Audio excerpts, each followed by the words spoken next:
Ladies and gentlemen, you all are requested to please be seated. The ceremony is about to begin. Dear audience, you all are requested to please rise for the national anthem.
Bismillahirrahmanirrahim.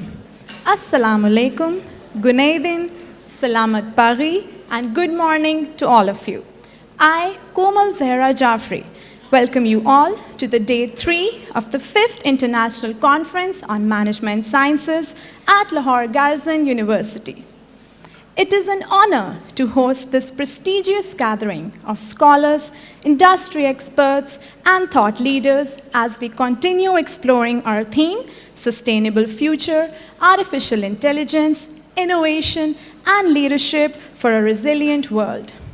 Ladies and gentlemen, let's give a warm welcome to our guests from the University of Poonch, Rawalakot, and Foundation University, Islamabad.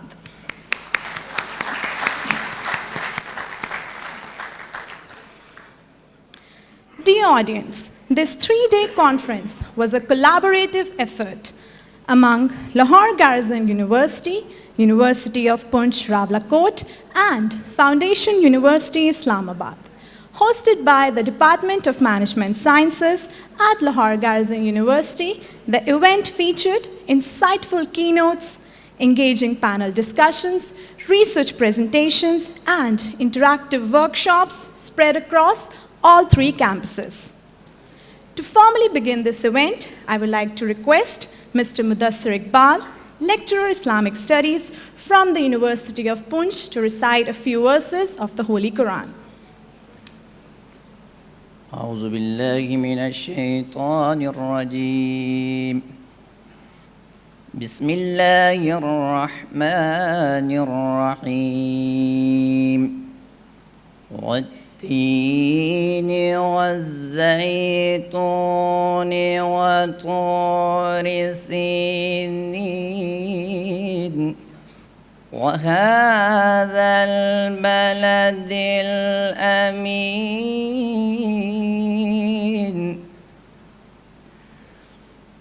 بسم الله الرحمن الرحيم والتين والزيتون وطور سينين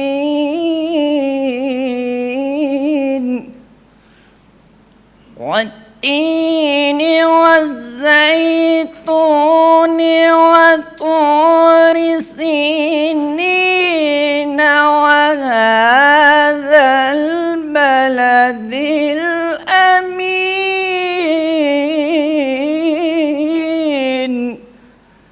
لقد خلقنا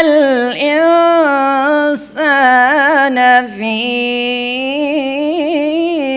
أحسن تقويم لقد خلقنا الإنسان في أحسن تقويم ثم رددناه أسفل سافلين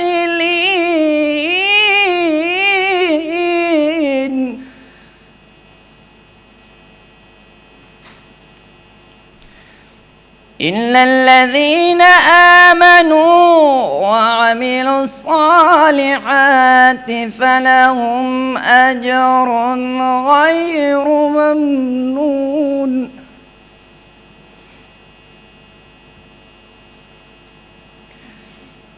فما يكذبك بعد بالدين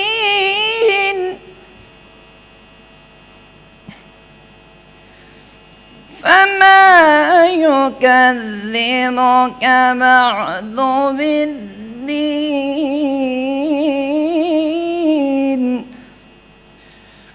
أليس الله بأحكم الحاكمين. صدق الله العظيم.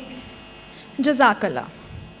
Ladies and gentlemen, as we step into the final day of the discourse, let's begin with a thought-provoking panel discussion on AI-driven innovation for sustainable development, bridging academia, industry, and the government.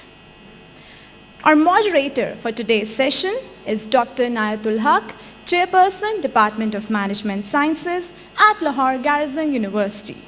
Please welcome Dr. Nayatul Haq to the stage. Our first panelist for today is Dr. Suleiman Shahid, who is an assistant professor at the Syed Babar Ali School of Science and Engineering at Lahore University of Management Sciences. Dr. Suleiman Shahid leads the Computer-Human Interaction and Social Experience Lab. Please welcome Dr. Suleiman Shahid.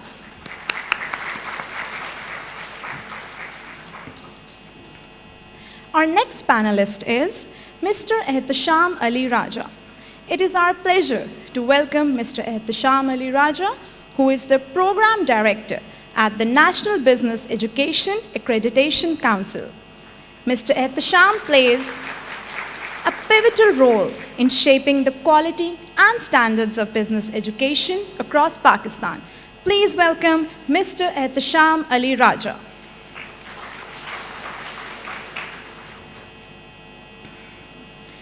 Our next panelist is Dr. Badli Shah Ahmed from Malaysia, who was also the keynote speaker at Foundation University, Islamabad. Please welcome Dr. Badli Shah Ahmed. Next, we have Ms. Kanwal Chima, who will be joining us online. Ms. Kanwal Chima is the founder and CEO of My Impact Meter. She has developed a digital platform that enhances transparency and accountability in charitable giving. Our final panelist for today is Dr. Begzadeh, who will also be joining online. He is an AI and generative AI consultant and a trainer in the United Kingdom. He has worked across academia, industry, and research centers, developing innovative AI solutions for sectors like healthcare, telecom, finance, and agriculture. Over to you now, Dr. Nayat. Thank you, Ms. Komal.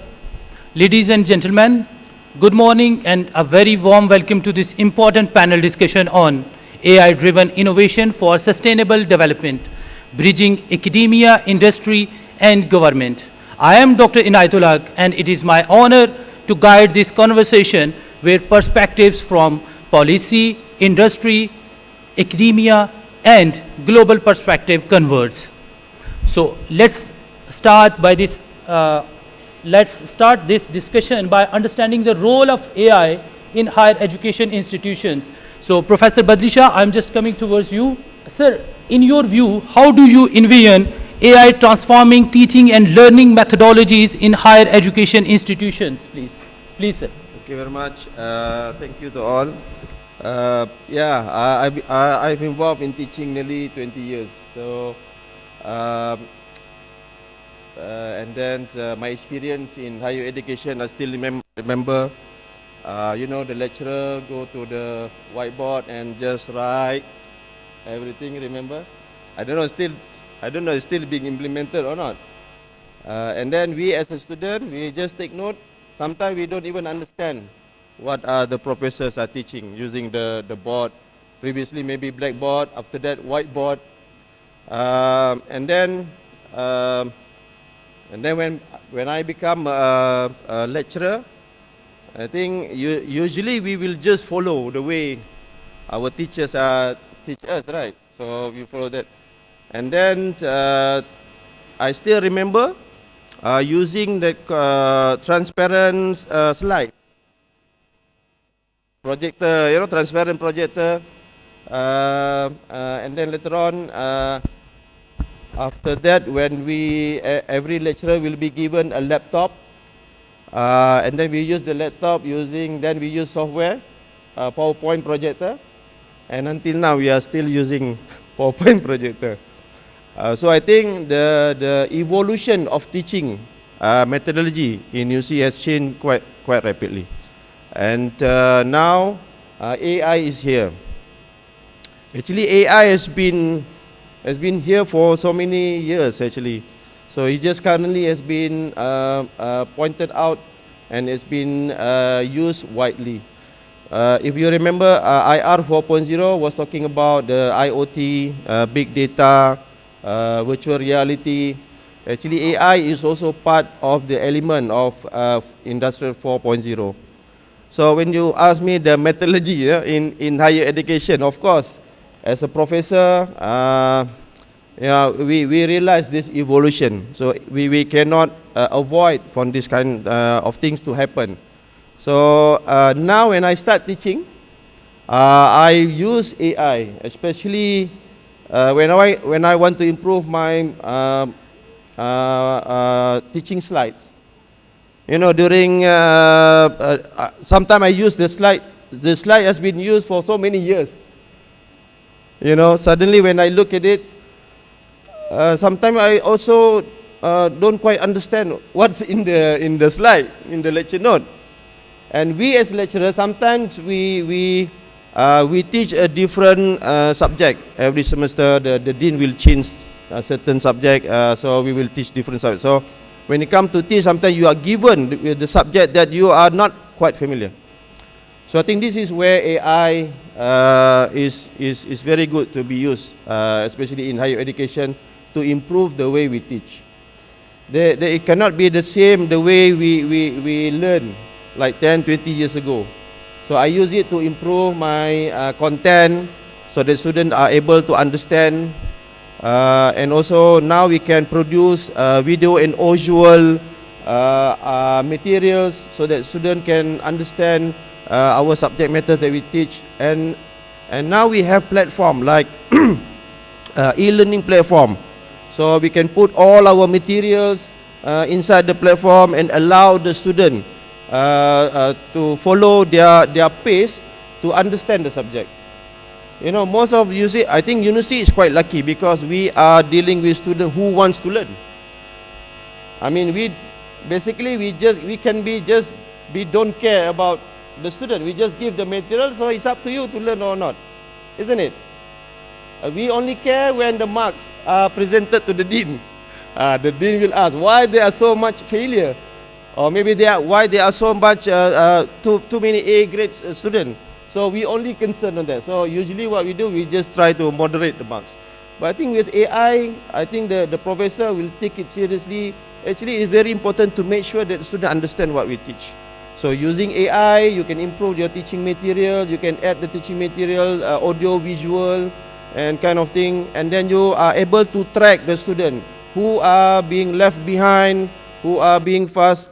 In university, to be honest with you, a good student will always remain a good student. Seriously.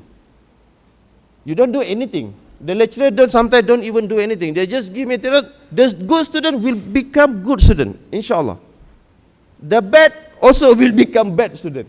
But we as an educator, actually we want to do some moderation. We want to make sure that all students manage to obtain the knowledge that we want to disseminate.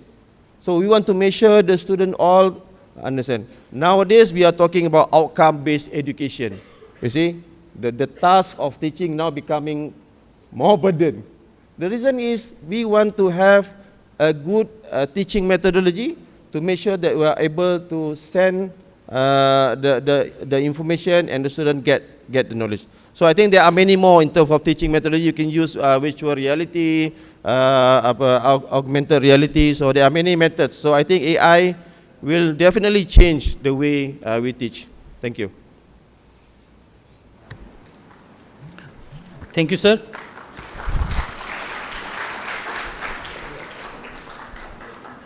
Sir, now we are moving towards policy perspective. So, Mr. Ihtiam Ali Raja, as accreditation bodies seek to responsibly integrate AI in national education systems, so what do you think, what are the, emerging policy frameworks are being developed to facilitate and guide this process? Please, your take. Assalamu alaikum and very warm welcome and good morning to all the audience. I'd like to thank General Khalil Dar Saab, Dr. Rizwana, Dr. Inayat and the entire team organizing committee for organizing this very important pertinent conference, and the concept of having it in 3 different universities was unique, and it encourages the national linkages. So I congratulate all, and I would say to continue this practice. Thank you, Dr. Inayat. And coming back to the question, being part of the Higher Education Commission and the Business Council, we are very much welcoming this concept of artificial intelligence and constantly evolving the process. The Business Council has its own training and development wing. So we are organizing trainings for the faculty of business schools about how to be more receptive for the technological advancements, and the future is reshaping with this. Even in our curriculum standard, the exam and assessment, we are asking the faculty to think of different ways of assessment by allowing the positive use of AI and this technology. We are working closely with the Ministry of IT, Ministry of Planning, about doing a sandbox, a piloting first before actually implementing this in the universities and higher education institutions, to see the positive use of this AI and ChatGPT and all the other tools which are available, and see the positive. Thank you very much for that interest. Thank you, sir.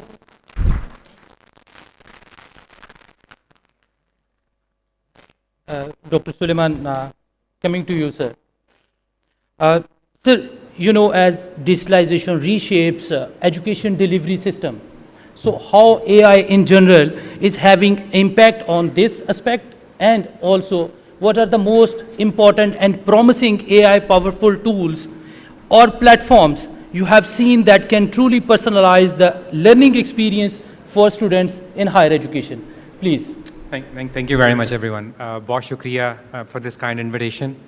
I have been, driving in front of Garrison University, I think, for the longest period of time.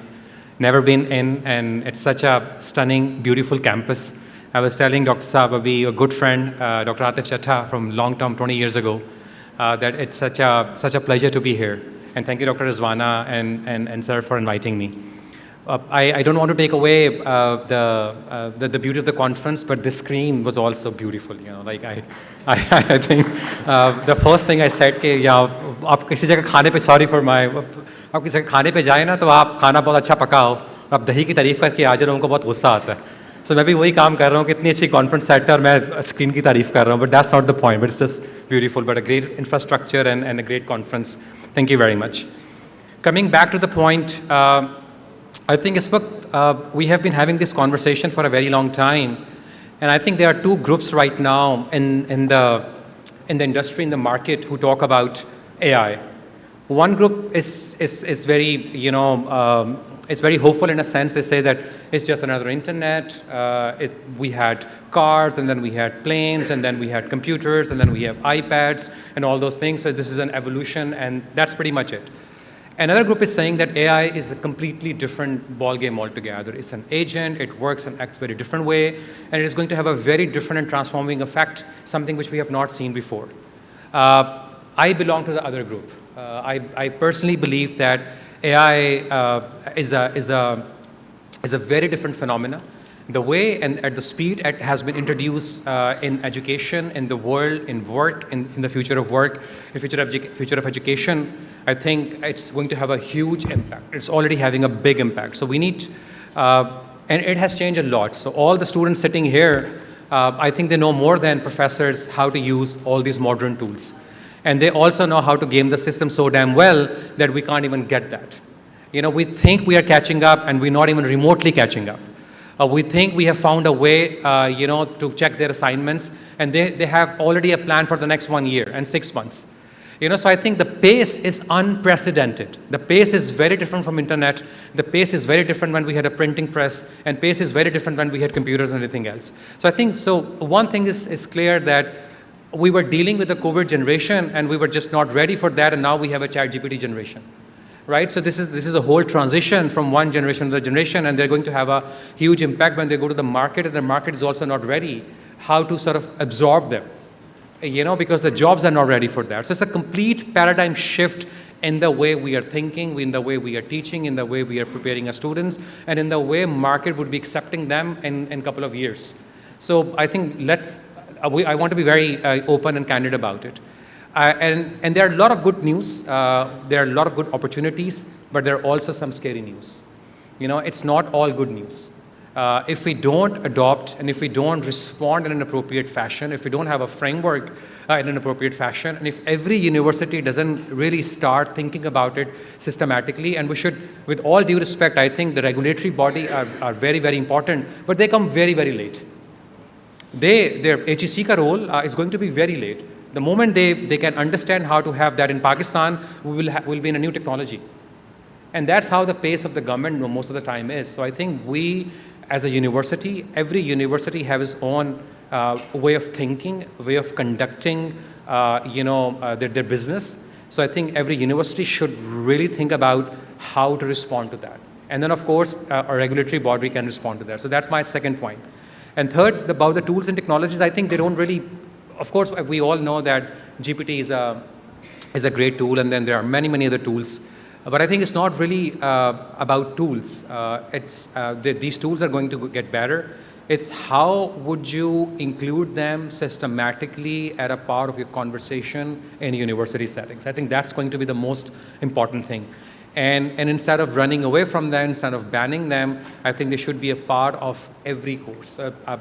It should be required by the university that all the course outlines would be changed. There is no way that you can teach the same course with the same course outline. You just cannot teach that. It's just not going to work. You cannot have the same assessments जो आपकी 2 साल पहले थी. It's just impossible.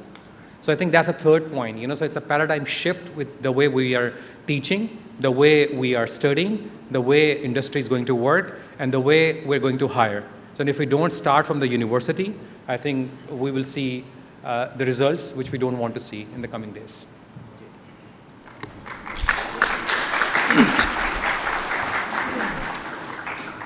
Thank you, Dr. Suleiman. He is already talking about the market acceptance, what we are producing for the market. So now we will move on towards the corporate and innovation side. Ms. Chima, can you hear us, please? Ms. Kamal Chima? Yes, I can hear you. Okay. I can hear you. Okay. So, Ms., as someone hiring and upskilling talent, so what core competencies do you believe are most critical for graduates to thrive in AI-driven workforce? And how should academia evolve to meet those demands? Please. Sorry, your question, I could hear parts of it, but not all of it. So can you just give me a gist of it? So, what core competencies industry demands from the graduates who are just graduating from the universities? So, please, your take on. Maybe you write the question in the chat. What core competencies required from the industry to the graduates who are just graduating from the universities? Core competencies we are talking about. कहते हैं आवाज नहीं आ रही। Anyone can आपको please write it down? आपको आवाज आ रही है? मेरी आ रही है आपको आवाज? Right now, I just got the question in the chat. So, Okay, what chat core में आ गया। competencies are demanded from graduates these days? So, I think the core competencies remain the same, which is the basic programming languages, whatever area they're going into, whatever field they're going into. The core competencies remain very much the same. However, what AI does is that AI enhances those core competencies, and AI greatly improves productivity. So, just in my organization, if I give you an example, so for example, the marketing managers, they can whatever they used to do in 10 days, they can now do those things in 2 hours. So they can design an entire marketing campaign. They can design videos, scripts for videos, ads. They can design posts through AI in minutes. And so the basic knowledge of marketing they need to have. But AI can greatly enhance their productivity, and whatever time they would spend earlier, AI can greatly enhance that, right? So now in the future, you will not need to be an IT student or a coder or a programming, your programming language expert. And it's not only going to be the fact that you need AI or you're developing AI, especially if you're in Pakistan. So if you know, in Pakistan, we don't have access to NVIDIA GPUs. It's banned over here. You can't buy them.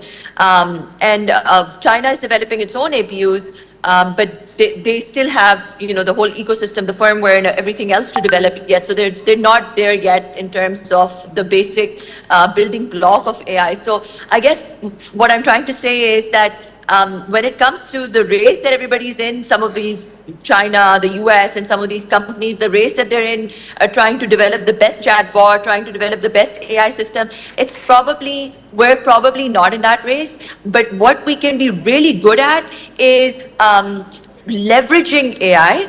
Leveraging AI for product. So for example, Pakistan is the third largest freelancer producing country. So we have the third largest population of freelancers. Very quickly in the future, all of these freelancing low-end jobs that we do, like graphic designing, web development, video editing, social media marketing, virtual assistants, all of these jobs are going to get automated through AI.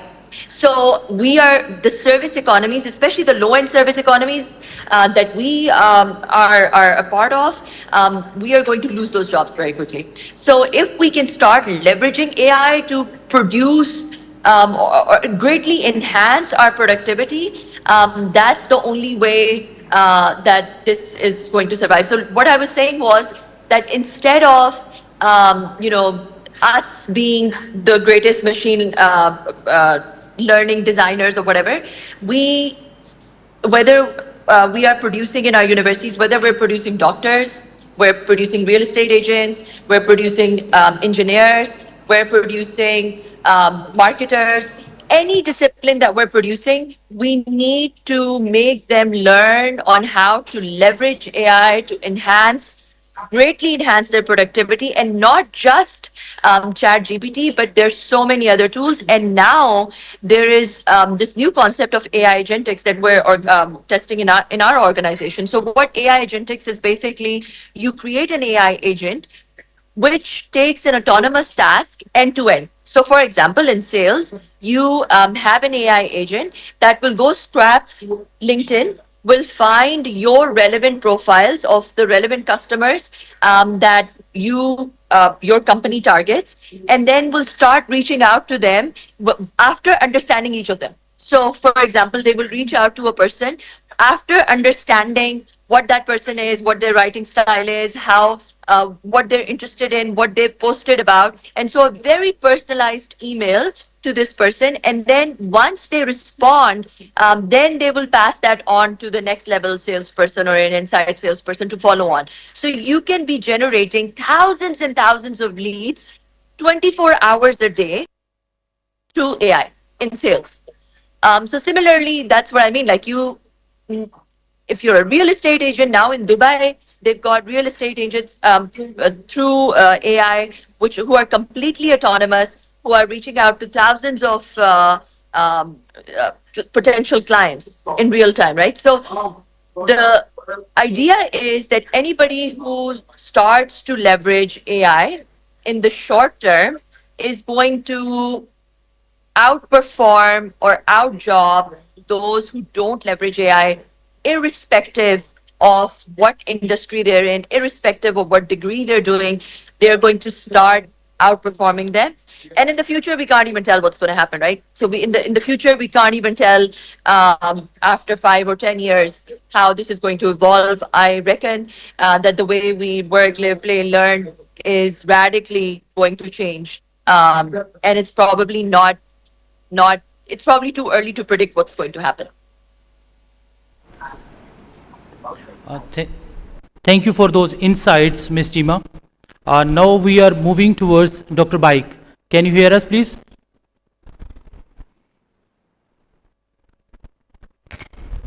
Dr. Baik? Hello, good morning to everybody from UK. Good morning, sir. And I thank you for inviting me in this conference.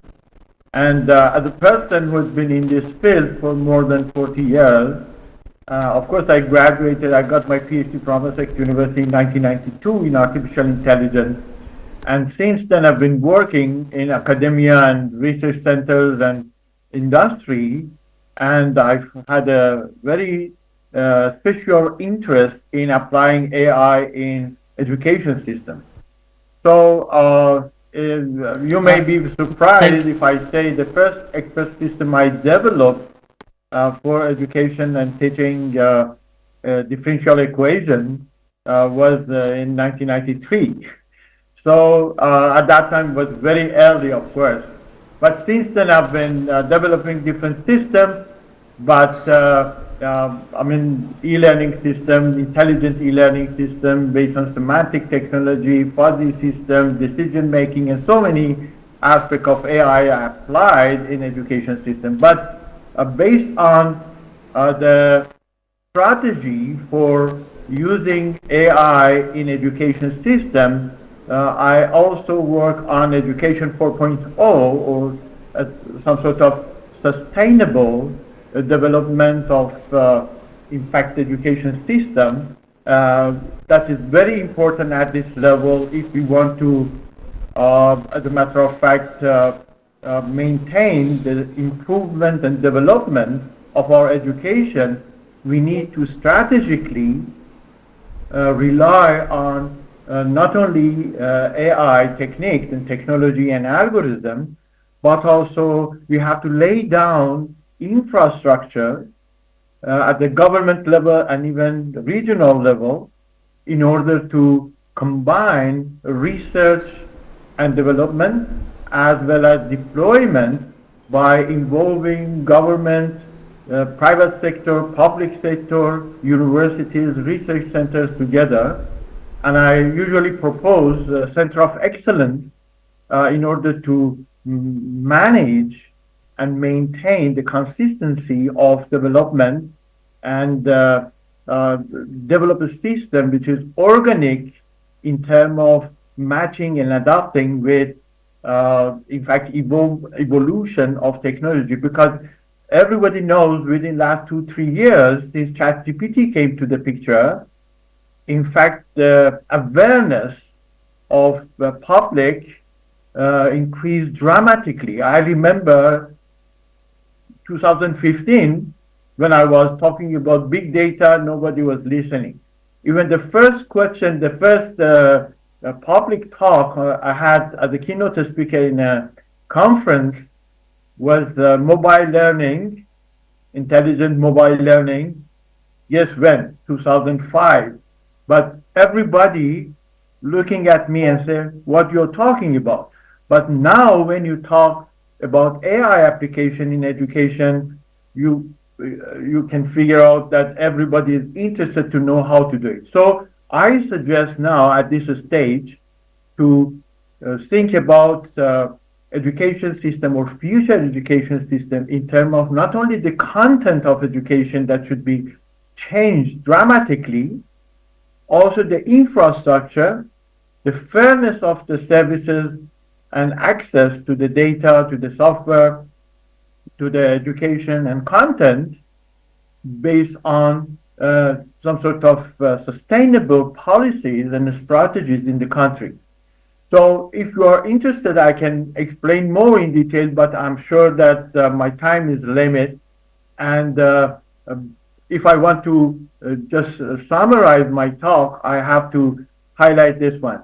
We need personalized learning, inclusive tools for in access to anyone. Everyone can have access to tools, learning, content, data, and policies, of course, to support them, and various type of researcher and private and public sectors should support this movement toward future education. Definitely, the current situation of education should be changed dramatically, because this set of tools or AI is not like normal tools in the past. It's going to have a strong impact on the future of education and also other aspects of our life. So I stop here, and I would be very happy to continue this discussion in this session. Thank you, Dr. Baik. For on a lighter note, sir, for all those who wonders, well, we have already sent a question through chat to Dr. Baik. So now moving towards another round of questions, Professor Badlisha, I'm coming to you. Sir, what are the primary challenges associated with the integration of AI-driven tools and curricula into higher education? Please. Yeah, it is quite challenging. So I will mention about a few issues challenging in integrating AI. Number one, I think, because the tool is accessible, right? We need to know how to use the tools. So number one is the ethical concerns. Because AI, this machine just generating information for you. So which one is the correct, which one is incorrect? So as a user, I think ethically we should check whether the information is correct or not. Because these are some of the ethical concerns. We want to make sure that wherever that we have produced based on AI, we have to take the responsibility. And for example, if you produce some writing, you have to be responsible. You can't just say that if something is wrong regarding your writing, you want to put the blame to AI. It is not right, isn't it? Because yeah, maybe some of the information that you gather or that you have generated is from the AI, and yes, AI get that information somewhere from its database, from the internet, so from the website. So ethically, as a user, you should be able to know whether the data generated by the AI is correct, and you should take the responsibility. You can't just blame the AI for whatever thing that you have done wrong. I think in terms of policy also, at the university we have used software like Turnitin. So we want to make sure we check in terms of similarity. You can't just, during internet, what we do is we copy paste. Now AI can just write. So we need to have Turnitin integrated with AI detection. And at this particular moment, we don't have any specific policy on how much AI generated can be acceptable. Is it like Turnitin similarity? We can say less than 10%, less than 5%. But if AI generated, what is the acceptable level of percentage has been generated by AI? Is it 50%, 40%? So still it's not clear. So in terms of ethics and the guideline of using AI still need to be done. So that is quite challenging for all any organization or universities. I think the second one is, I don't know whether everybody has access to AI. AI tools, some are free, some need to be paid. Of course, the paid one will give you more, will give you or serve you more information rather than the free one. So it is very important as a university or higher education to make sure that everyone has the same access to the same technology. If not, then you might find that there are some students has the access to the paid services and they produce a very good writing and so on. So in terms of accessibility, make sure everyone has that access. And regarding the software and regarding the hardware as well, computer. I know sometimes you use the handphone, but I think we need also, university also need to have, to provide access to computer, to put as much computer as possible. And then not only hardware, the internet must be very good as well. You know, suddenly you ask ChatGPT or DeepSeek question and then they say, there's no connection. So, you know, in terms of accessibility to the student and in terms of the infrastructure need to be provided. Not only, again, in terms of ethics, we need to give training to the student as well. But it's not only the student.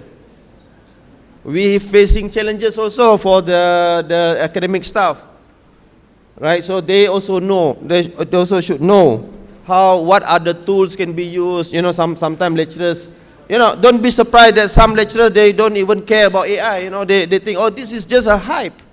You know, that it will lose somewhere in time.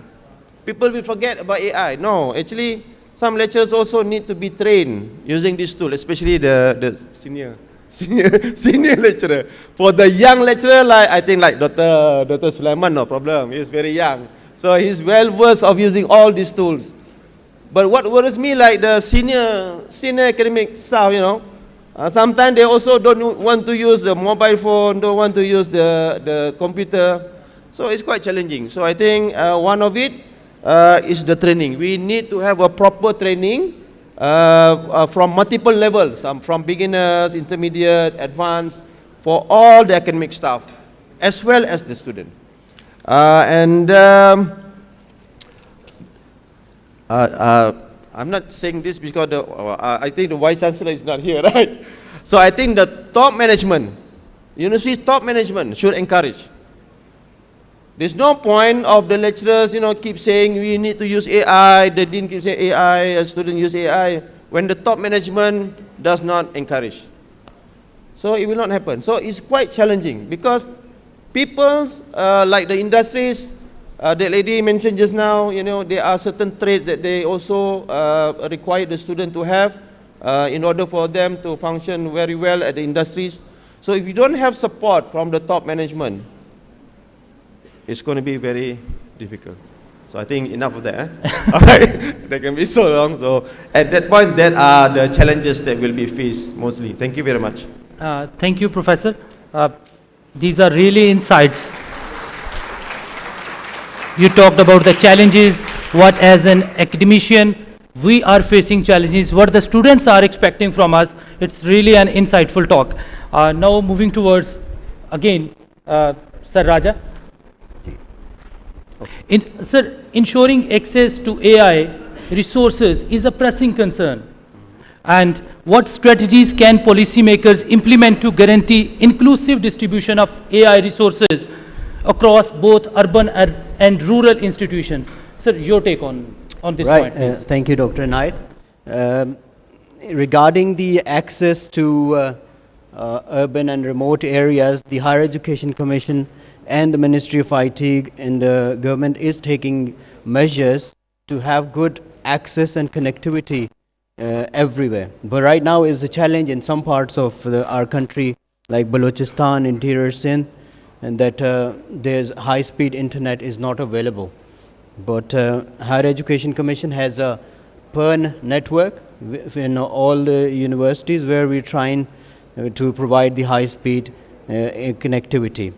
Like Dr. Badli, I agree with him that ethics, connectivity, and training of faculty is very vital for this. And not just the students, but the faculty also need to be aware. And one of my concerns was regarding the,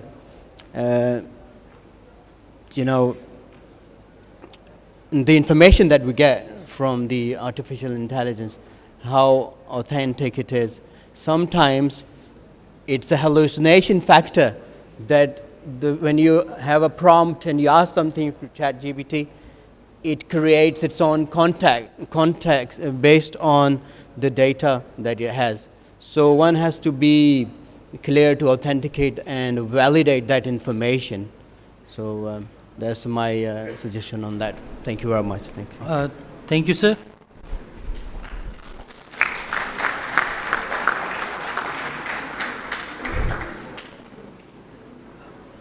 Mr. Sham Raja talked about the faculty training. So, Dr. Suleiman, please, we are coming with this point, like, how can faculty and academic leadership be better equipped to adopt their teaching methods in response to AI-driven changes in curriculum design and student engagement? So, please, sir. How many of you sitting here and the students are using ChatGPT on weekly basis? Raise your hands. I knew that. इसलिए मैंने पहले daily कहने लगा था, मैंने खुद जानबूझ के daily नहीं कहा. So daily basis, almost all of you, including faculty, all of you using. So I think the most important thing we need to begin with, we need to understand how students actually using this tool. That's a starting point. If you don't understand how they're using it, there is no way that you can plan for things which are helpful for them. So I think this is a very interesting and symbiotic relationship which we need to develop with technology, where we understand what the good use of technology is. But the problem right now is, for many of them, they don't understand they're playing with the fire. Right? So they don't understand that because it's a quick win. It's a win for the next 1 hour. It's a quick win in terms of assignments. It's a quick win in terms of getting things done very, very quickly.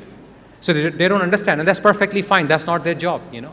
They want to get things done very, very quickly, and now they have a tool, and they will use it as extensively as possible so that they can play football, or they can walk under the sun, or whatever they want to do. That's fine.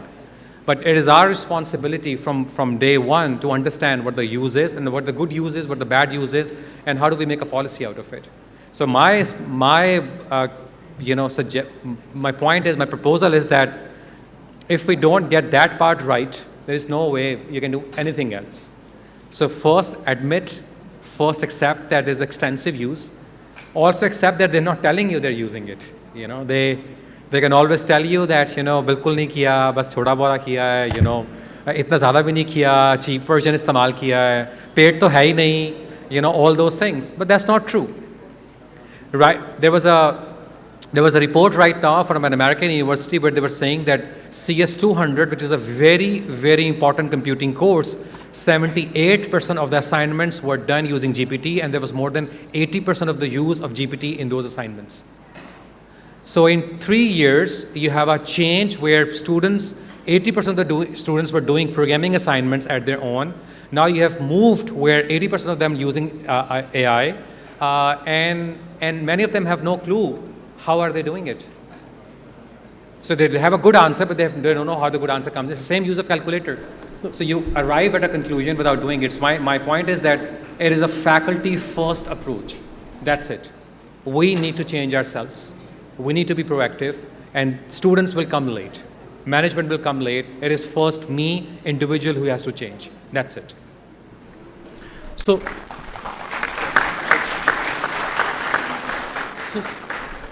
sir, should we encourage students to use the ChatGPT for the assignments? Absolutely. You don't have an option. You don't have an option.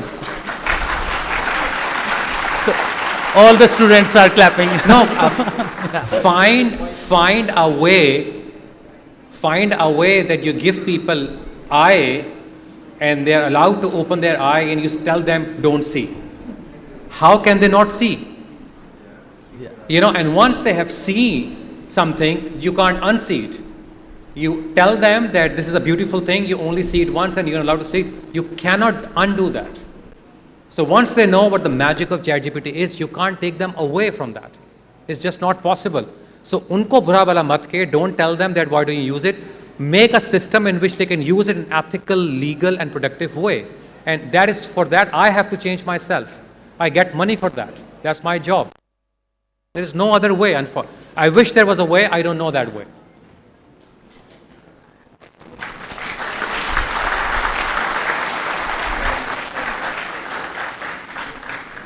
Indeed, it's a wonderful advice for all the teachers.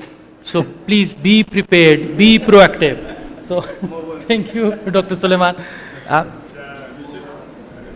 Now we are moving towards Ms. Chima.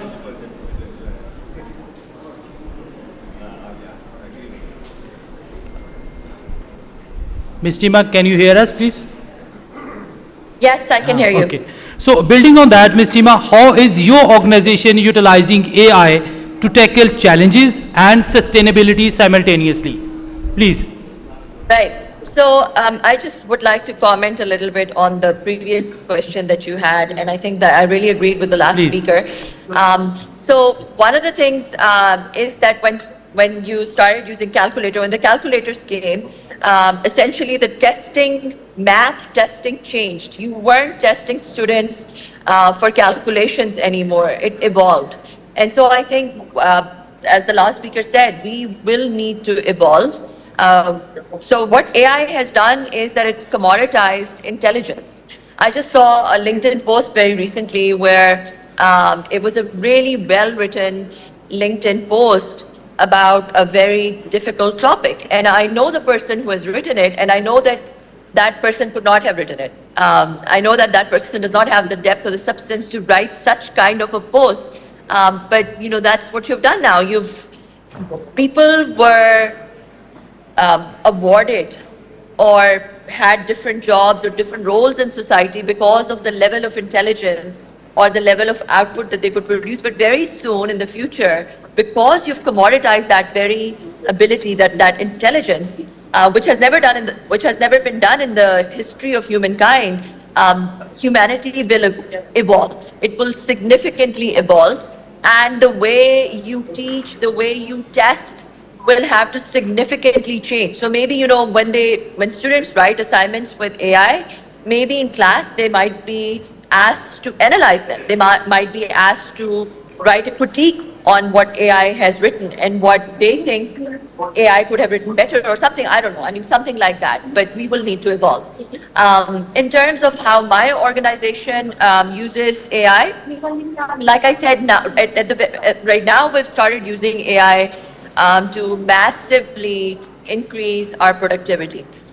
We have also started testing with AI agentics or AI agents, where we are getting AI to do autonomous tasks for us end to end completely on their own. So this is something that we're testing, and if we're successful, we're going to resell these AI agents to other small businesses in Pakistan and across the world as well. And then the third thing that we're doing is there's something called mass customization, which is an oxymoron, right? So something that's done in mass cannot be customized, something that's customized cannot be done in mass. But now leveraging AI, you can achieve that. I mean, you can really personalize based on whatever your customer is. So like I said, even before, when we reach out from a sales perspective or to get new customers onboarded, AI first scraps to their social media, understands them in a lot of detail, and then crafts an email where it knows that it will hit that person. It will really talk to that person, reach out to that person specifically. So this is mass customization. And in terms of the solutions that you give to your existing customers as well, you can enhance them, you can personalize them. And so that's another way that we are leveraging AI. Now, some of our other customers who are leveraging AI, you know, some of I'm a consultant as well, and we consult with lawyers, and what they're doing is that they're able to look into massive amounts of contracts and figure out exactly where, if there's even a single clause in a contract which is, which is out of order, or which is has been put there um, uh, without discussion, AI can pick it out. AI can look into behaviors that are being done in an organization and then see if they're compliant with the policy of the organization after going through massive policy documents. AI can help with detecting fraud very quickly and very efficiently. So, I mean, there's so many applications in which AI has massively reduced error, has massively enhanced productivity, has massively improved customer experience because of the personalization that it provides, and it has looked and gotten insights from where the naked human eye would either need to spend a lot of time or would not be able to pick up those things, or looks over those things. So it has been able to find those things, like finding a needle in a haystack. And then the most beautiful thing about AI, so people sitting in this room, somebody would be an amazing professor in economics, right? But they would not know anything about marine biology. Another person would be an amazing cardiologist, but they would not know anything about, let's say, war games or war strategy. But what AI can do is AI can integrate all these diverse. So a human being can be an expert in maybe one, and if you're very, very intelligent, maybe three things. You can be an expert in maybe three things, and then you can be jack of trades for many others. An AI system can be an expert. Cognitive systems can be experts in many, many different things, and then have the ability to integrate and find interdisciplinary insights from all of those diverse fields. So, how economic games, for example, can apply to war strategy, can apply to marine biology, or etc. So, and I think this is where we will, from an academia perspective as well, these disciplinary assignments will need to be formulated, where AI gives insights, and then students maybe write or come up with critique of that, and different subject matter experts sit together and brainstorm on those different things and give further insights. So I'll wrap up here, but I think that there's a huge potential that is up ahead, and I think the advantage that we had of the fact that some were more intelligent than others is going to very soon not remain an advantage anymore.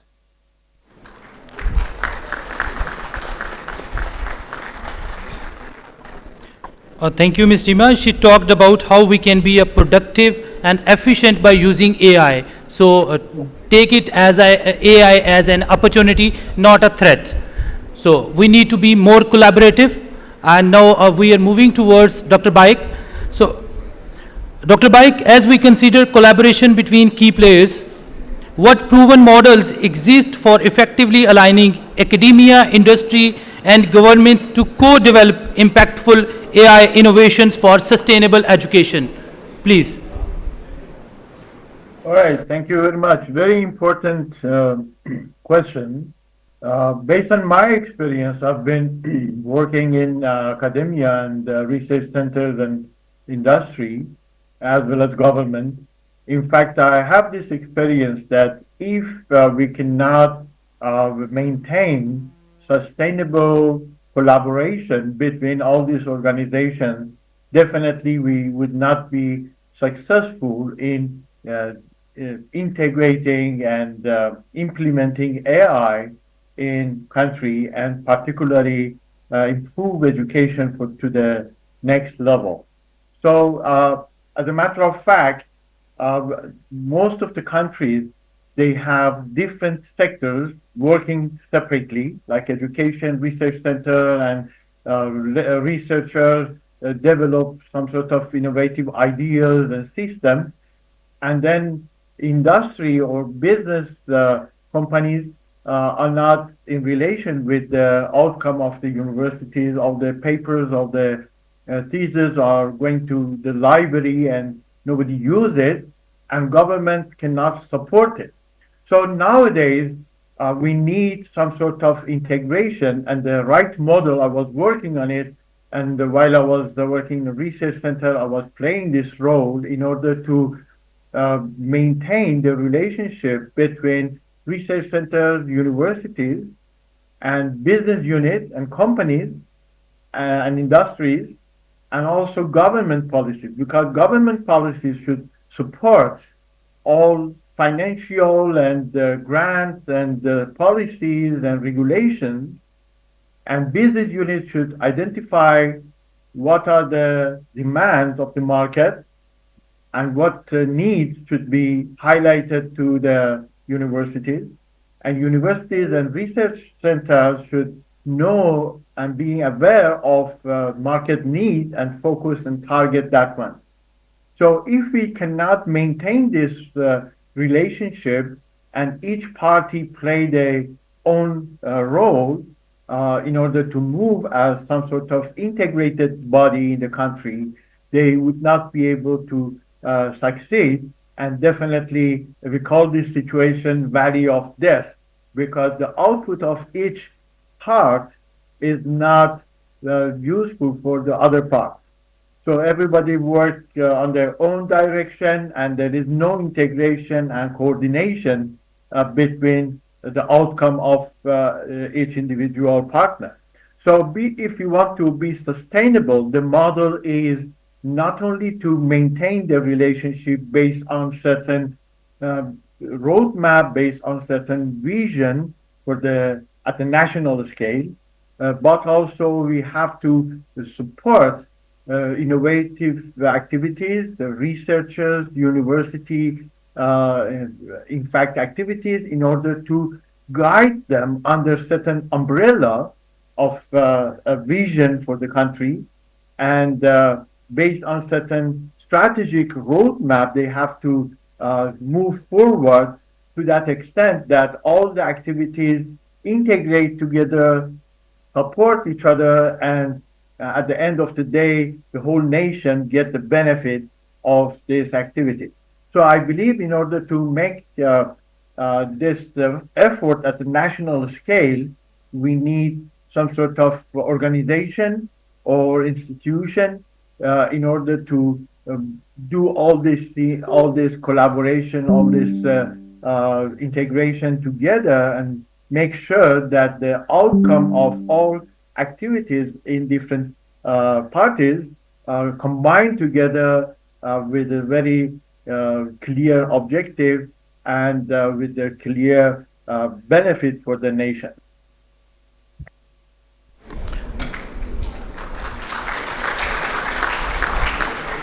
Thank you, Dr. Baik. Professor Badrisha, I'm coming again to you. So we have talked about AI's role in teaching, how we can modify ourselves, upgrade ourselves. So what's your take on that? Like what kind of teaching methodologies we need to adopt to cope up with these challenges in this digital era, please? This extra question, quite similar question actually with the first one. As I said, throughout my experience here, as a senior academic, I think, yeah, we need to learn. We need to learn. I mean, that's why university should help not only the young lecturers or young faculty members, but the seniors also need some helps. You know, it's quite, because we used to traditional ways of teaching. So it need to be changed. So my suggestion is, you know, get training. A university should provide training, at least on what to use and how to use. So you cannot run away, because at the end, this is technology that we cannot run away from it. Case studies are becoming more relevant to the class teaching rather than a traditional method. Correct, correct. Should be new method. Yeah, new method to make sure that the average student are able to absorb all the information, you know, being taught by the lecturers. And how we can use AI in research, because you are head of research and innovation center as well. So please. Yeah. Research long time ago when I tried to write my thesis, I still remember. Even to write 2 sentences, it take 2 days. Seriously, during that time, because we need so much time to think, and especially like us, we are not English speakers, right? It is not naturally come to us to come up with a good writing. So nowadays, because it's AI, we can just get one paragraph, one page of writing. So it is quite difficult to cope with. So for research, I think, do you know that there is one published article published by two? I don't know to say 2 person. One is a human, one is a ChatGPT. There was one paper published. The author is ChatGPT, and the other one is human. I can't remember the name. It is in the nurse field. I don't know whether you have seen there. At first, you see, research.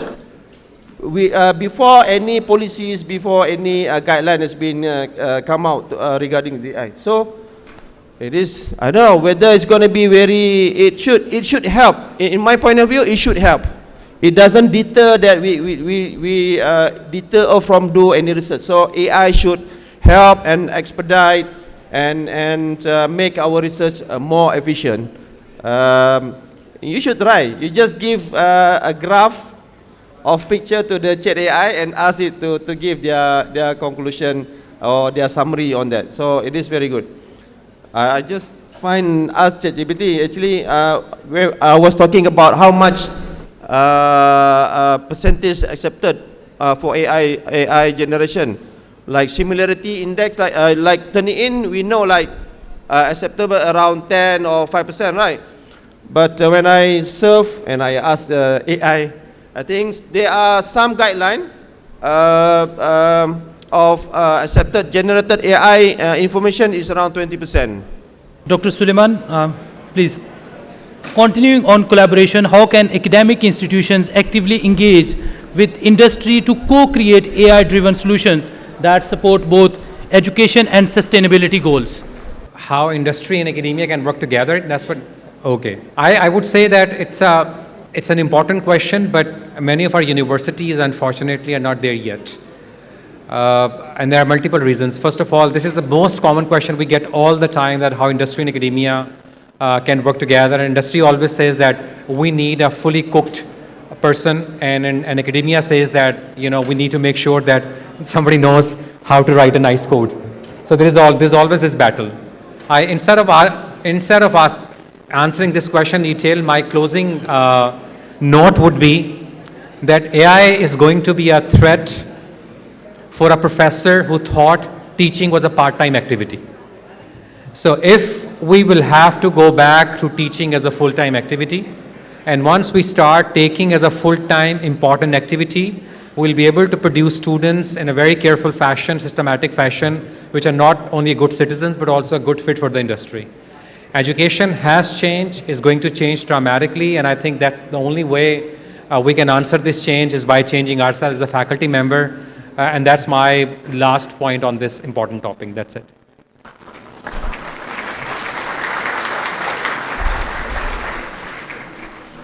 Ladies and gentlemen, this has been an incredibly enriching and forward-thinking discussion, from ethical leadership and strategic policymaking to practical innovation and global equity. Today's panel has covered the full spectrum of AI's potential in transforming education for a better, resilient, and more sustainable future. With this, I would now like to thank our panelists who have shared insights on AI and SDGs to conclude this impactful session. Thank you, sir. Thank you very much. Thank you.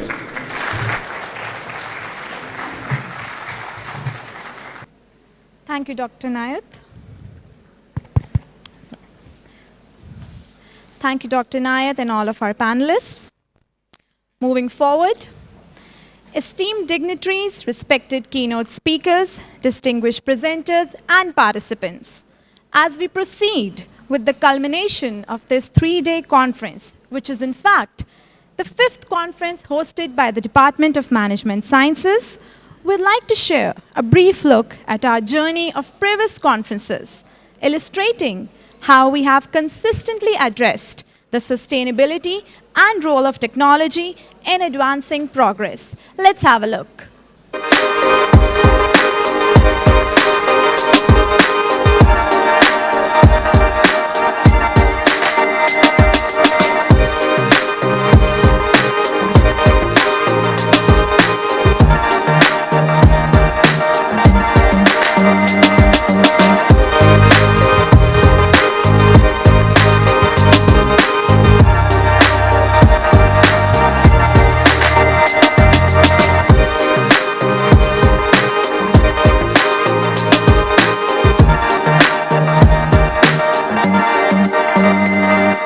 पहले तो यह कि I was extremely honored and privileged to come to this wonderful campus. Thank you so much. Lahore Garrison University is a remarkable institution. The Vice Chancellor, the faculty and the students, absolutely great pleasure. It's a matter of great pleasure and honor to attend this international conference, second international conference on sustainability and education organized by Lahore Garrison University. I think that it's a responsibility of all the universities, not only LGU, but all the universities in the public and private sector, to be concerned about the impact which they are having on development of the country which they are serving.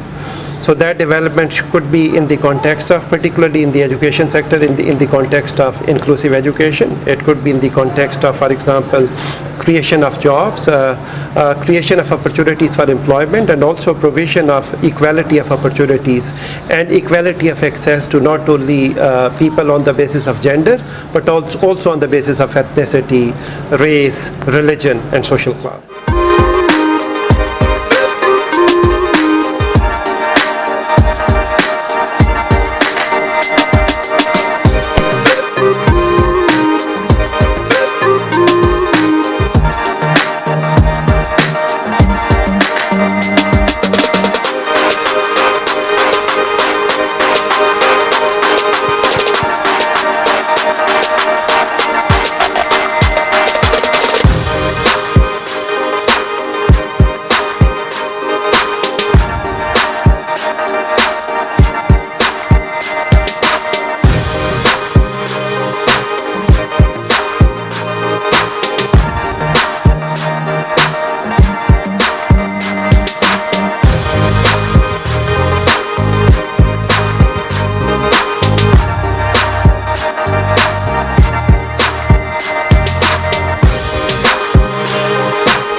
I think at the outset I would like to first congratulate Vice Chancellor Darsab of the Lahore Garrison University for organizing such a marvelous conference with his team, including Dr. Rizwana and all others.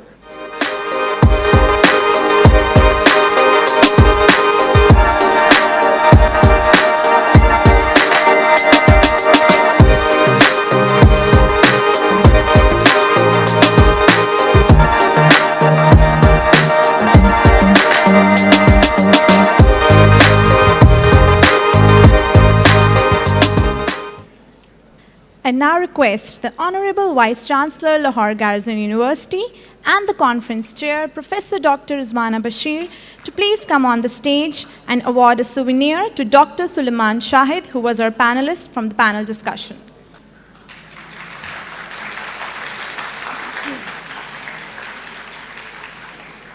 Moving forward, Lahore Garrison University extends a very special thank you to the students and faculty from the University of Management and Technology. We really appreciate your presence and your spirit of interaction. Ladies and gentlemen, we have an inspiring lineup of thought-provoking keynote speeches from national and international experts. To begin with, our first keynote speaker is Mr. Amir Mumtaz, who has traveled all the way from New York to be with us today. Mr. Amir Mumtaz is a seasoned restructuring and turnaround advisor, entrepreneur, and investor. With vast experience in guiding businesses through transformation and growth, he has been instrumental in shaping strategic solutions for struggling enterprises and helping them regain stability and success. Let's give a warm welcome to Mr. Amir Mumtaz as he takes the stage. Well, Assalamu alaikum everyone, and thank you, Dr. Rizwana Bashir and Vice Chancellor Dar for having me. Privileged to be here, and I hope I can say a few useful things for our audience and give you something to think about. So I'm going to take a slightly different angle. I'll be speaking from a macro perspective, and I'll speak as somebody who's from the private sector, somebody who's from the industry, and also as somebody who's from the West. I'll give you some points, and hopefully you will find them useful. They will affect you. You know, you might say, why talk from a macro perspective? Because these events will affect you. They will affect your quality of opportunity, your access to capital, and how much tax you end up paying. So that you might find them useful. So let's start with some global trends. I'll talk about 5 different areas. Obviously, small amount of time, so I'll be speaking as fast as I can. But I'm going to cover what's going on in the world as far as the global reordering is concerned. What are the big financial problems that the world is dealing with? There's also societal problems that are impacting how things are progressing. And then we obviously have AI and innovations, and we've had an excellent panel. So I think that area is covered the best. And then the last thing is governance, you know, the difficulties and challenges with global governance. So we've got the big power rivalry taking place right now. One power thinks that the other one is not playing by the rules, and it's caused a large transfer of wealth from whatever we think of it. The West is still the most powerful bloc in the world.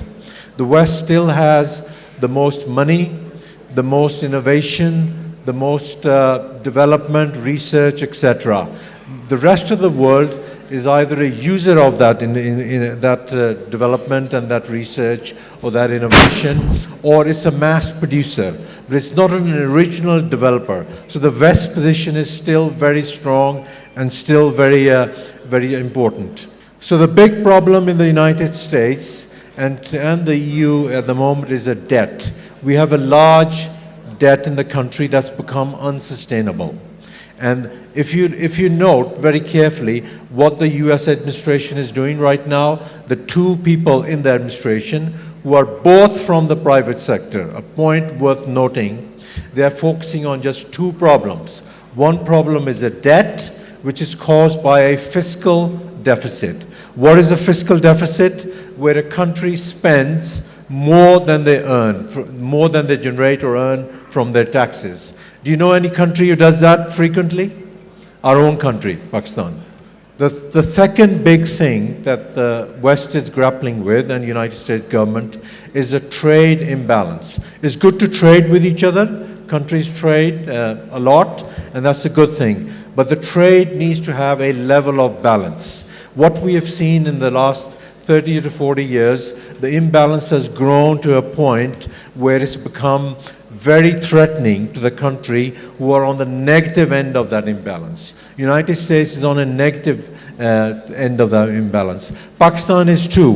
We have a trade imbalance with most of our trading partners, except one, which is actually, ironically, the United States.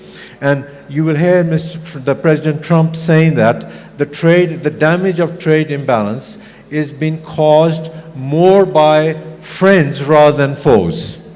And that's also the case in Pakistan. You know, we have a larger trade imbalance with our friends than we have people that we don't, consider as our great friends, ironically.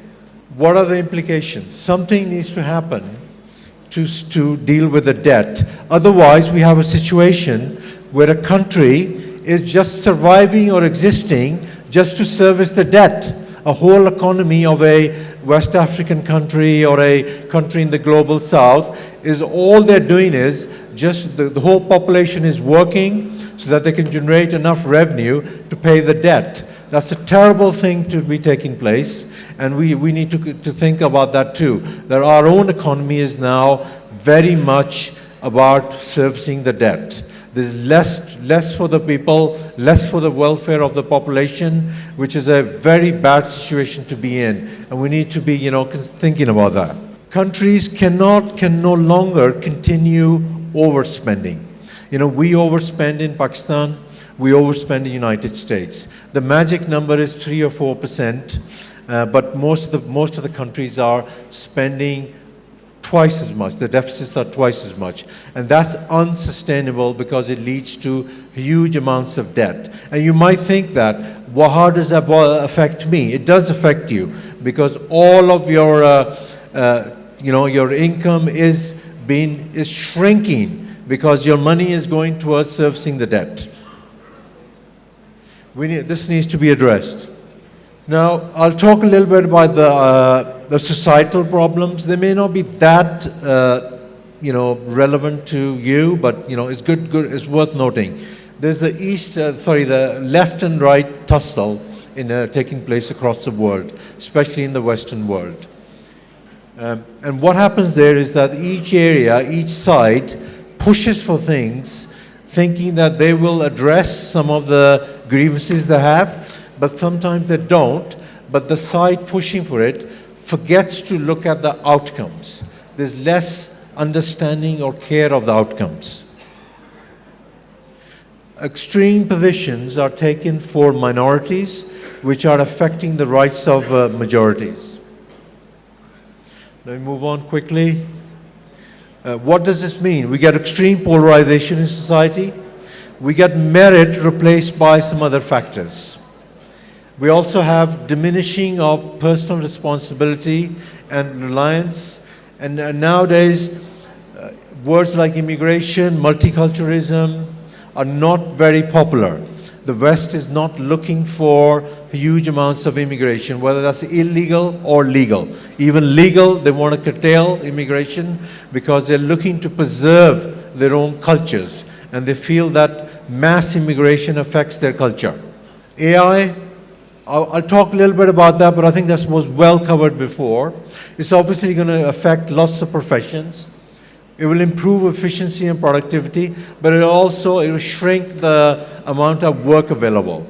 And a lot of the work will become high-end, but then the question comes up, how do we train the people? How do we offer opportunities for junior people so they can reach to that senior level? Those are the big questions. There'll be an impact on labor market. There'll be less work and hence less jobs. Those are the big concerns. And also there'll be less opportunities for training and skills development. Those seems to be the biggest concerns right now. Now, governance. So the governance in the United States, in the EU, and in the Western Bloc has seen a huge deterioration. We are worried about the governance in Pakistan, so we should be. But the West has also seen very big slide in the quality of governance. The governments in the EU, United States, and other large nations in the West, they fail to deal with deindustrialization. They fail to deal proactively with the rising debt, with the deficits. They haven't been able to do something about it. And they've allowed societal dysfunctions to persist, which has created all the problems in society. Most of the governments in the West, some of you might be happy to hear this because, you're always worried about Pakistan and you think everybody else is doing very well. That's not the case. Most of the governments in the West also have dysfunction and diminishing of capacity. They have low capacity to solve problems. Problems occur, but they're acting more like bystanders and spectators. And they're not doing a good job on delivering for the population, opportunity, job, and quality of life, growth, etc. They're not doing a good job of it. And sorry, just go back 1 second. So I'll come on to Pakistan now, but I missed one point. Well, I'll see what I can come back to that. So Pakistan. Pakistan has all of these problems. We have the weaknesses, which are very acute. We have a large debt crisis, and that does affect every one of us here. We also have a fiscal crisis because we keep spending more than we're generating. And we have a trade imbalance, as I said, with most trading partners, even the ones that are very, very friendly countries to us. We have a huge trade imbalance, and that cannot persist for very long. We've got, governance challenges. We all know about it. And there's an absence of capacity to reform. Everybody talks about reforms, but they're not happening in Pakistan in a serious way. We have our societal flaws, terrorism, violence, intolerance, etc. But before you all feel too despondent, we have some very amazing strengths. First, and we need to build on them. We have good family systems, we have good fraternity, very strong, and we have a highly resilient population. And we have high levels of personal agency. People are able to solve their own problems, find solutions, and get on with it with minimum help, with lots of obstacles. That's what personal agency is all about. So I want to talk to what does it mean for you? By you, I mean every student in this room, and faculty to some extent, but this is mostly about you. When you're focusing on your education, focus more about learning useful things. Certifications, qualifications are good, but you need to have something that adds value. And put yourself as part of a value chain. Find a value chain where you can insert yourself and become indispensable. I'd also ask all students to study philosophy, from all kinds of regions and areas. Don't get hooked on any particular philosopher, but you'll find that this will make your life a lot easier if you take a dose of philosophy on and off. As far as earning a living is concerned, accept that there will be fewer jobs than needed. Unfortunately, Pakistan is suffering from deindustrialization, and the private sector is very small. The government sector is already overstaffed, so you have to accept that there will be fewer jobs available than we need. But the good thing is you can fall back on some other things like self-employment, startups, which are traditionally seen as IT, software type of companies, but also small businesses, very legitimate ways of getting into enterprise and developing yourself. And finally, franchising, replicating a partner. The more specialized you are, the better. And find new ways of applying technology to create value so you can generate an income for yourself. So, personal traits, you have to expect something, push your government to deliver for you, but at the same time, don't count on it. Focus more on your personal agency. Fall back on your family, networks, etc. Make a plan, but it's more important to be able to have the ability to adapt if the plan doesn't work, because most plans don't work first time around. So you need to be able to have that tenacity to find workarounds. Vision. And I want to finish on one point. The most valuable asset and the most precious quality that we all have is our personal agency. That's worth protecting. And if somebody said to me that, look, tomorrow I'll give you 50 million people and I'll give you $50 billion and I want you to create a new country and I want you to make that country work, there'll be no more loans, there'll be no more IMF. That country of 50 million has to work and your startup capital is $50 billion.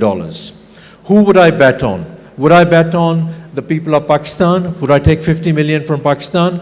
Or would I take 50 million from the Gulf countries? Guess who I would bet on?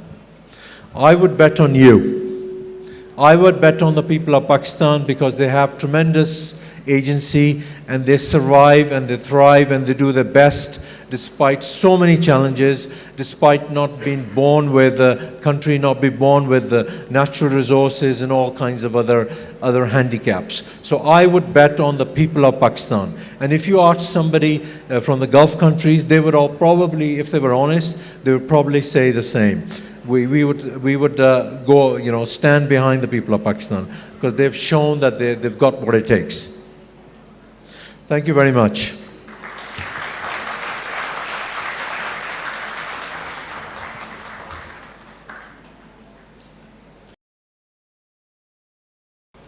Thank you, sir. That was indeed very insightful. Ladies and gentlemen, we will shortly proceed with our next keynote speaker. Our chief guest has arrived. We're just waiting for him. We will shortly proceed with the next speaker in a while. Students at the back, you are requested to please maintain silence. Ladies and gentlemen, our chief guest has arrived. You all are requested to please rise and welcome the Honorable Mr. Malik Muhammad Ahmed Khan, Speaker Punjab Assembly.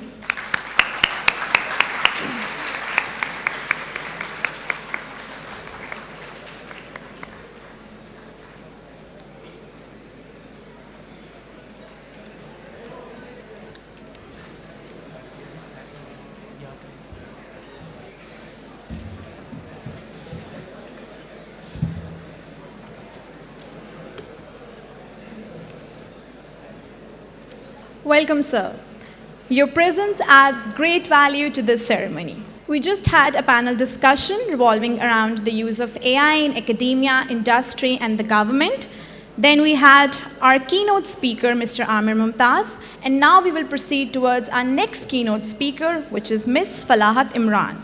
Ms. Falahat Imran is a dynamic leader and advocate for women's economic empowerment. She is the president of the Women Chamber of Commerce and Industry and the CEO of Print Shop. With a strong commitment to fostering entrepreneurship and leadership among women, she has played a pivotal role in shaping business opportunities and advocating for inclusivity in the corporate world. Please join me in welcoming Ms. Falahat Imran to the stage.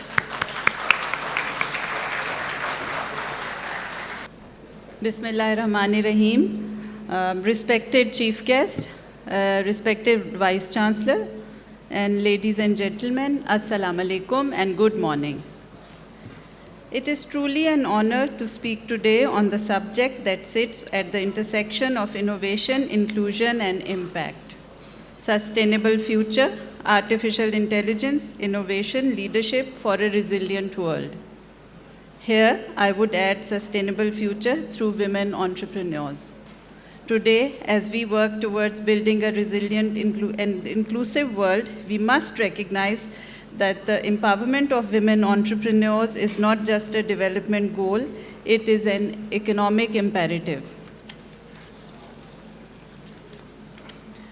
When they are given financial freedom, we see them as catalysts of change. They integrate sustainability, ethical practices, and community development to their business models. Their leadership is rooted in empathy, innovation, and resilience. The very qualities needed to navigate global challenges like climate change, economic instability, and digital disruption. However, the landscape of women entrepreneurs in Pakistan needs much attention. Despite comprising almost half the population of Pakistan, women own less than 1% of registered businesses. This represents both a challenge and an enormous opportunity. While the gender gap remains significant, recent efforts by State Bank are shifting tides. However, women still make up only 7% of total borrowers and 26% of bank account holders, showing the access remains limited and uneven. Here, it would be significant to introduce this August gathering to my chamber. Women Chamber of Commerce and Industry Lahore is a platform where we follow our vision, which is to create business environment that values diversity and inclusivity, where the entrepreneurs thrive and contribute to Pakistan's economic growth. We have around 4,000 members, formal and informal. Our foremost goals are policy advocacy, consulting services, workshops, trainings, tours, and exhibitions. Building international partnerships to promote women-led businesses for growth. There are numerous success stories, although it may seem like a drop in the ocean, but we feel proud to be playing our part. Our recent flagship project, Women Resource Center and Incubation, has incubated 250 women from diverse sectors across Pakistan. The success rate is, mashallah, 60%. Around 14 components are mentored, some of which are social media strategy, product development, value chain, web development, and use of AI for business. These women are entering into formal economy and have an access to markets beyond their localities. I feel we need to build stronger industry-academia linkages. Experts from academia need to understand challenges faced by women entrepreneurs, then design and disseminate AI training programs that cater to their needs, namely production, designing, marketing, customer behavior, sales trends, tax, and small business financial management. So they can cut costs, save time, and focus more on strategy. The experts from the academia can use online platforms and platforms like incubation centers and chambers for trainings. Here, I would urge to build more platforms like Women Resource Center and incubators across the country to create safe, innovative spaces for women to grow, and invest in digital infrastructure and AI literacy. Together, let's collaborate, innovate, and create a future that is brighter than today. Thank you. Thank you, ma'am. Moving on to our international keynote speaker, Professor Dr. Rohit Genç, who has traveled all the way from our brotherly country, Turkey, to be here with us today. Sir, we are truly grateful for your presence.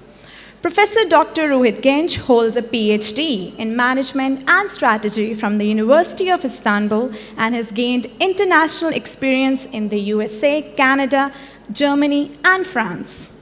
Currently a full-time faculty member at the Turkish-German University in Istanbul, he specializes in tourism management, cross-cultural management, and business negotiations. Please welcome Professor Dr. Rohit Genç to the stage. I am greeting Speaker Punjab Assembly Malik Ahmed Khan and of course Vice Chancellor Major General Khalil Dar, and to prepare this wonderful event Professor Dr. Rizwana Bashir, and not forgetting media representative and technical staff. Students, they are very important for us. Without them being here, we wouldn't be existing as a professor. So I'm very thankful to see a full audience here. That makes me feel really great. Not only that, where are we now? Where are we now? I will tell you. You wouldn't know. Can we go back to the first thing?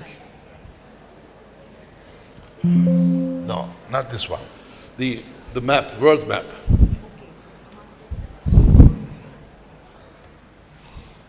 Well, that shows countries represented here. Did you notice something? Pakistan is not there.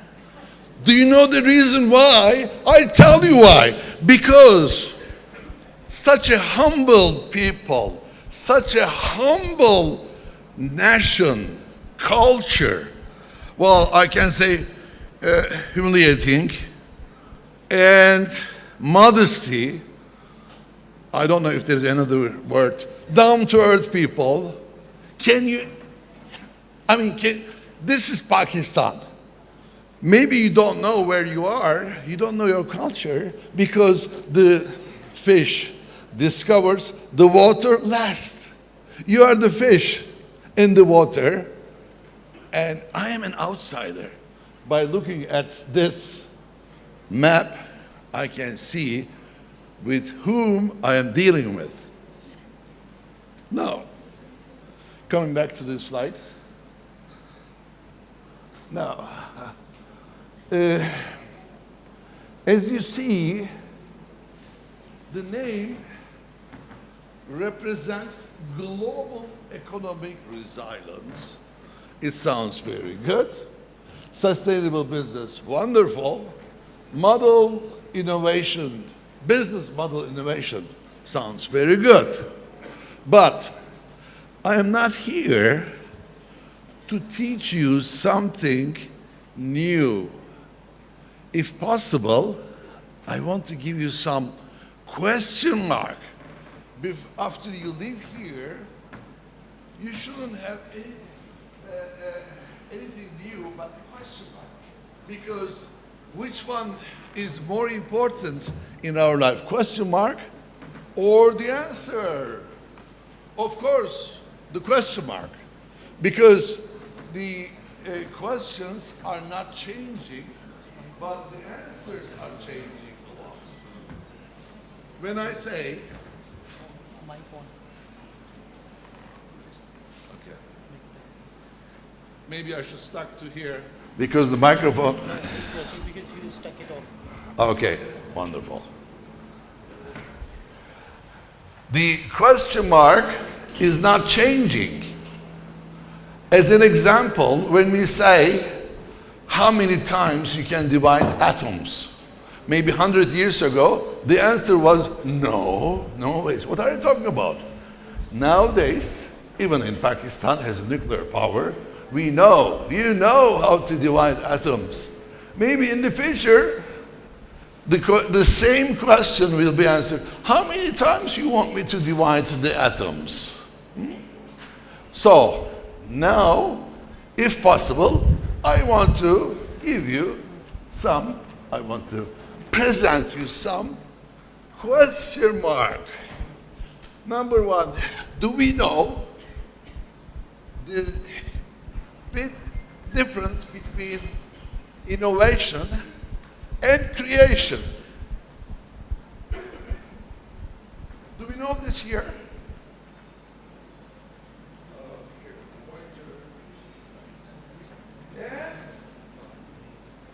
The other one, discovered. You know, America.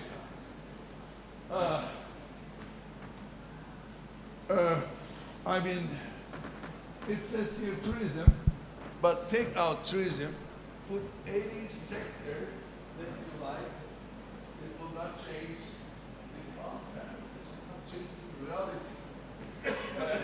There are so many things that we can talk about these items, but one thing I need to point out, certain companies do not work with others if they are not sustainable enough. One of the companies that comes into the scene is actually TUR. It's a German company. It's a touristic company. And if your hotel, your tourism facilities is not sustainable, they say, oh, we're not trying to work with you. You have to be sustainable. And if you're not sustainable, they give you time. It's a limited time for you to make your thing sustainable, to make your company, your function, your whatever it is going to be. It's likewise ISO, International Standard Organization. So, you know what? If you have ISO, you have to work with those companies who do have ISO.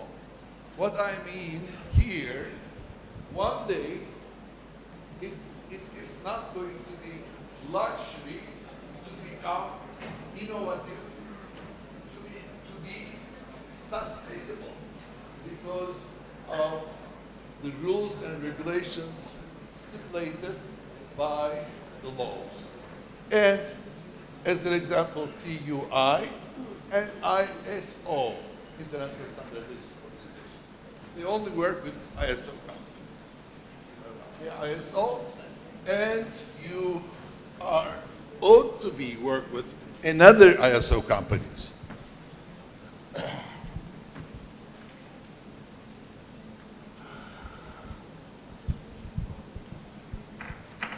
Well, I think I don't need to talk much about economic resiliences in front of such a knowledgeable audience. And it is, maybe there is one thing that I can underline here, the last sentence, environmental resilience. Strategies. Strategies. What is strategy? I don't know if you, I'm sure you heard strategy, but do you know where does it come from? Many years ago, in Greece, Athens, they were attacked by Spartans. They were using same methods over and over again to protect themselves. The enemy was coming from the other side, the Athens was going this side, and they were fighting. Since they were not using something new, they were always using. One day, General Strategos said, well, we're using the same method to protect ourselves. We always lose. We have to do something new. Something new was to divide the army in 3 lines. One from the right, one from the right, one from the middle. They won. They won. Since then, we use the term strategy from General Strategos. So we have to be innovative. We have to use strategy even in our family life. Those who are married, you know what I'm talking about. Those who are not married, you will learn how to use strategy to market themselves to get married. And after all, to have a healthy marriage, you have to have really good strategy. Otherwise, I don't want to say otherwise.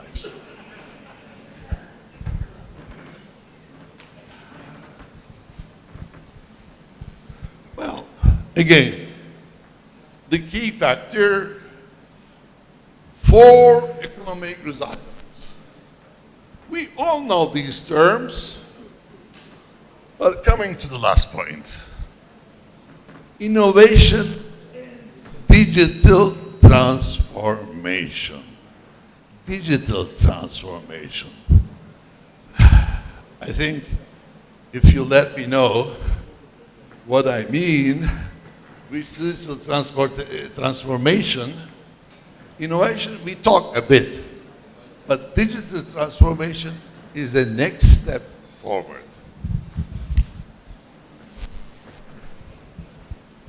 Here, when I ask how many different type of political system available around the world, you might say 2 different types.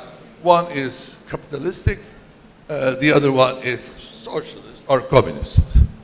But do you know any country which is that capitalist or 100% socialist, communist? No.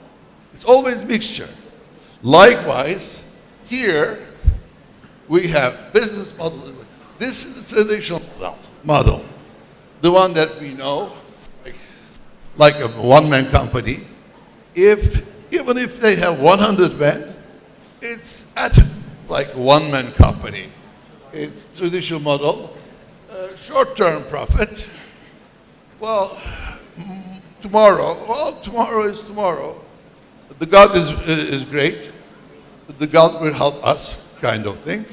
Of course, alhamdulillah, God will always help us, but we have to develop, we have to do things accordingly, like business model innovation.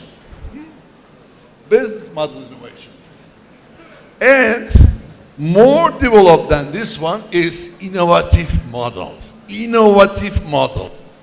Without being innovative, we won't be able to exist. I'll give you one example that is quite remarkable. There is a company under the name of DHL. I'm sure you heard of DHL. They are doing international logistics activities and quite successful. And there is another company, Dell Computer.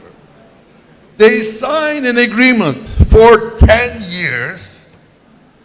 DHL company was 10 years, and the yearly increase should not be more than 1 digit. It means 9% maximum. So every expenses in the country, I'm talking about the United States, is expanding like double digit, but they were using single digit. What was the reason behind? Well, at the end of the signing, people working for DHL told the CEO who is signing the deal, "You're crazy. You're making our company bankrupt." He said, "No, I'm not crazy. But starting from today on, we will be using innovative approaches in each and every part of our business." And at the end, both companies are still existing, and the person who signed the deal, who decided to apply innovative approaches for the company, he is the winner.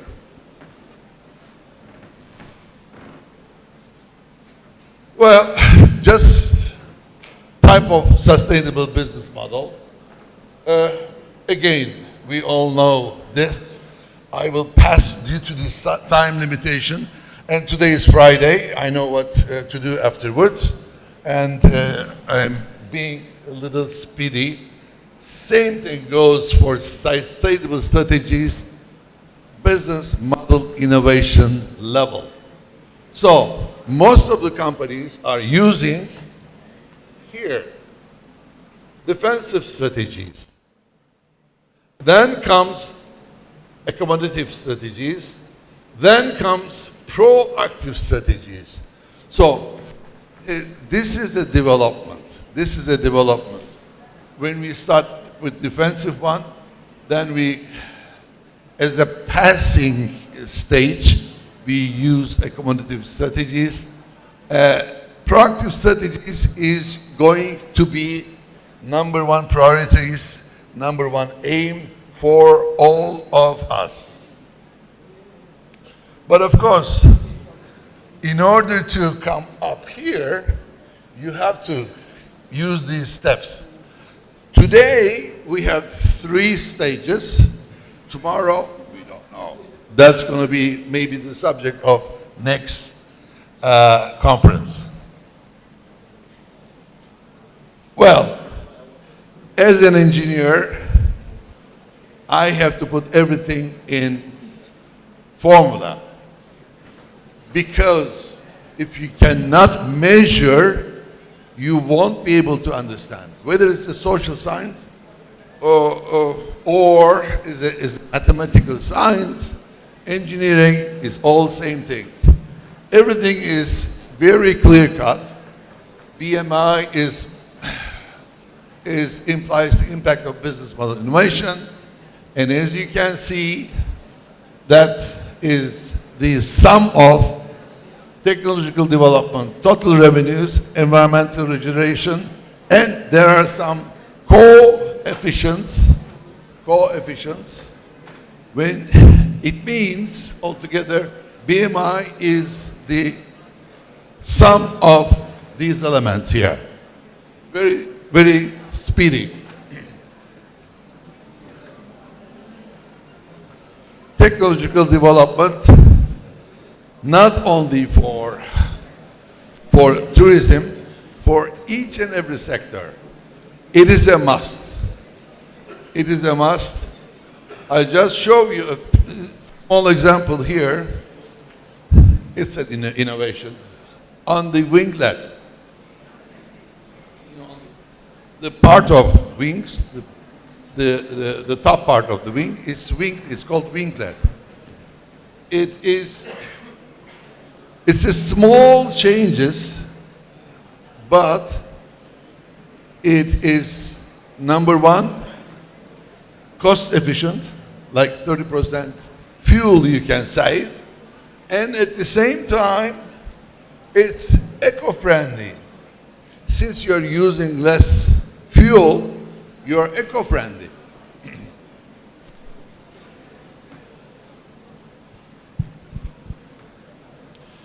Again, I'm not going to repeat what other professors, speakers are deeply talked about it, informed about it, about the subject AI and automation. AI, as it is not going to change our world a lot. Because 45 years ago, I remember taking a course in Canada, in McGill University. I didn't understand anything about AI at all. It was a very basic level, very theoretical. When AI became so popular, 4 years ago, the inventor of AI told a newspaper that AI is quite dangerous for the humanity. AI is quite dangerous for the humanity. Since then, everybody was interested in looking into the AI because they want to understand why it is so dangerous. Yes, AI makes good combinations, but AI is not inventing something that is not existing or is not discovering something that is not existing.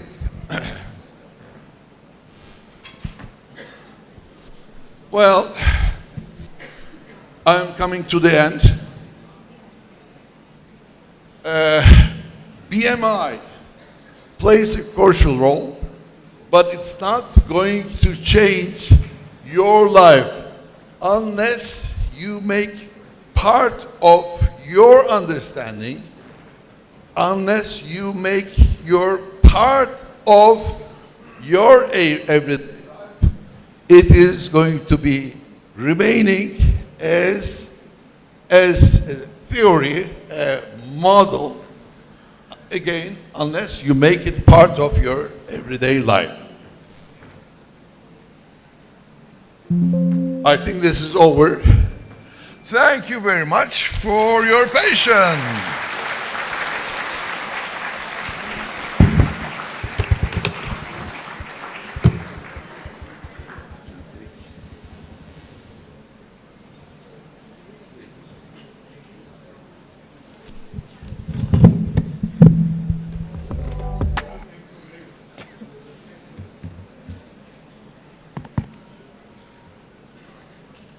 Thank you so much, sir. That was indeed very engaging. Ladies and gentlemen, as you all know that we have the Honorable Speaker Punjab Assembly with us today, and we are very grateful that he spared so much time for us. So therefore, the rest of the keynote speeches and proceedings will continue afterwards. I will now invite the Patron-in-Chief, Vice-Chancellor, Lahore Garrison University, to please come forward and give his concluding remarks. And then we will request the Chief Guest, Speaker Punjab Assembly, who will also honor us by giving away the souvenirs to the keynote speakers and the panelists. Before I request the Vice-Chancellor, let's have a recap of the previous 2 days.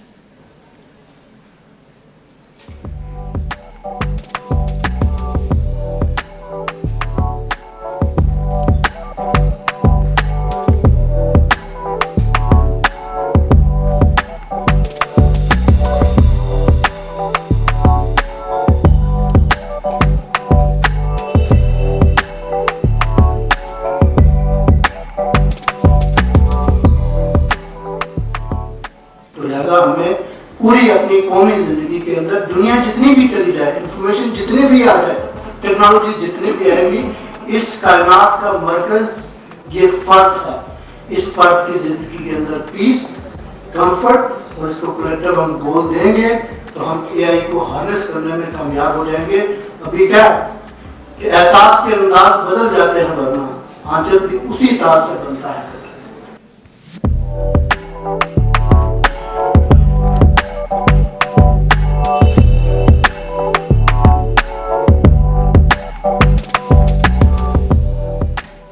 I think our academic leaders would have to be creative, understand where to fix it as a tool rather than taking it as a threat. If we take it as a threat, I think 80% of the population of academics would be wiped off. Academics, accountants, legal staff, paramedics, all gone. Rest, if we understand now and try to put it as a tool of convenience, I think we would start a generation of new creative academics. जितना time था हमारे पास इसके अंदर it was a very new concept of MVO, एक नया software हम लोगों ने आज सीखा है जिसके अंदर हम qualitative content analysis की कोडिंग वगैरह कर सकते हैं. So it was quite a good workshop और काफी informative session था. So I think these kind of sessions should be held regularly with inter universities and collaboration with other universities as well. So this was a quick recap of the previous 2 days. I now request the Vice-Chancellor to please join us on the stage. Bismillahirrahmanirrahim. Honorable Speaker, Punjab Assembly, Janab Muhammad Ahmed Khan Sahab, Professor Dr. Zakaria Zakir, VC, Poonch University, Rawalakot, respected guests from our brotherly countries, faculty members, and dear students. Assalamu alaikum and very good morning. Ladies and gentlemen, it's indeed an honor for me to welcome our honorable chief guest at the culmination of a very unique conference on the most desired topic of today. Ladies and gentlemen, this very slide shows the thrust line set as goals by Lahore Garrison University, I think which we did somewhere in last June, May-June. Successful conduct of this conference is the practical manifestation of our goal of collaboration and our emphasis on AI and entrepreneurship. I thank my Dean, Professor Dr. Rizwana, for having conceived an idea commensurating with the university's goal at such a scale and scope. That's highly commendable. I also thank Dr. Aftab from Poonch University and Dr. Naeem from Foundation University for collaborating with us. Thank you very much, sir. Sir, I'm not an academician. I have a different way of viewing the things, so I will speak in the same manner. Sir, my primary conclusions have been that AI revolution must be viewed as a productivity revolution. What started in 1790s after the introduction of power looms in Britain turned out to be series of such revolutions basing on various technological advancements like steam engine, telegraph, telephone, internal combustion engine, computer, and internet, and now AI. This all is a process of growth by the mankind, and we should be proud of it. Each time it happened, it shortened the time loop, but this time, the time loop is so short that we need machines to keep up the pace with. That's the difference. And that's the area, sir, where we all need to work. Respect of time and time management is the foundation of our future. If you, my dear students, get only 4 hours of sleep average every night, then chances of being creative, which is the basics of an innovative mind, are very, very less. AI won't come for your help, I can tell you very frankly. You all have to think very seriously about it.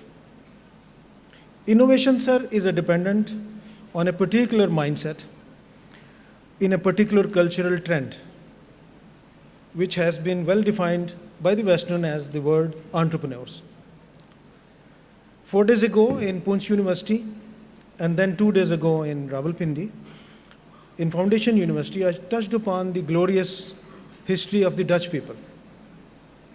Have we ever critically related that naval expeditions of 1890s of Columbus and Vasco da Gama were all financed by kings and queens of Spain and Portugal? Why? Because they had land and their wealth dependent on the agricultural produce. Dutch Republic had little money at that scale because their land was not productive relatively, being a marshland and prone to the floods and river swells every year. Their tough landscape nurtured them to collaborate and made the best use of what all they have, that is water and wind, and we know what all they have done. Then they came up with a brilliant idea, which was not an invention and which was not a discovery. It was an innovation, and that was the establishment of joint stock company in 1604. Just to relate it, gentlemen, ladies and gentlemen, 1604 is the time. It is 27 years before the Taj Mahal started to be constructed. And by 1650, Dutch had the largest fleet of merchant ships, that is 500 ships. Dutch mindset was the willingness to share the risk and to reinvest in the enterprise. Yesterday, while we were having a dinner in the walled city, I wondered that our Badshai Mosque was completed in 1673, and Dutch had 500 ships in 1650. 500 ships meant continuous flow of valuable spices from Far East, as the trip lasted 3 years. And only out of 5, 2 ships never came back. Such was the risk. But that risk was based on abilities and a spirit, and that's why there were higher returns. Sir, why I am highlighting this all is that the culture that valued trade, enterprise, with a strong emphasis on innovation and risk-taking, above all, the tradition of collaboration, that's what it made the difference. Britain and France had scientists. Scotland had inventors, but Dutch had entrepreneurs. You Google it, ask Google who had the most number of entrepreneurs. Dutch. So Dutch are the ones who made use of inventions, discoveries to their own advantage. And that is what the culture of entrepreneurship is. My point to highlight is that today's world, when the AI is there, only the entrepreneur mindset will be able to harness this AI and make AI to work for himself. Rest will serve the AI, or they will be redundant. We have to be prepared for that. Sir, my last thing will be that we have to innovate and we have to collaborate. And we have to work on the mindset of our future generation. With that, I thank you all, and I especially thank you. I know, sir, how committed you are. I couldn't be more grateful to you for honoring us. Same goes to MPS, who is our alumni from the same thing. Thank you very much to all.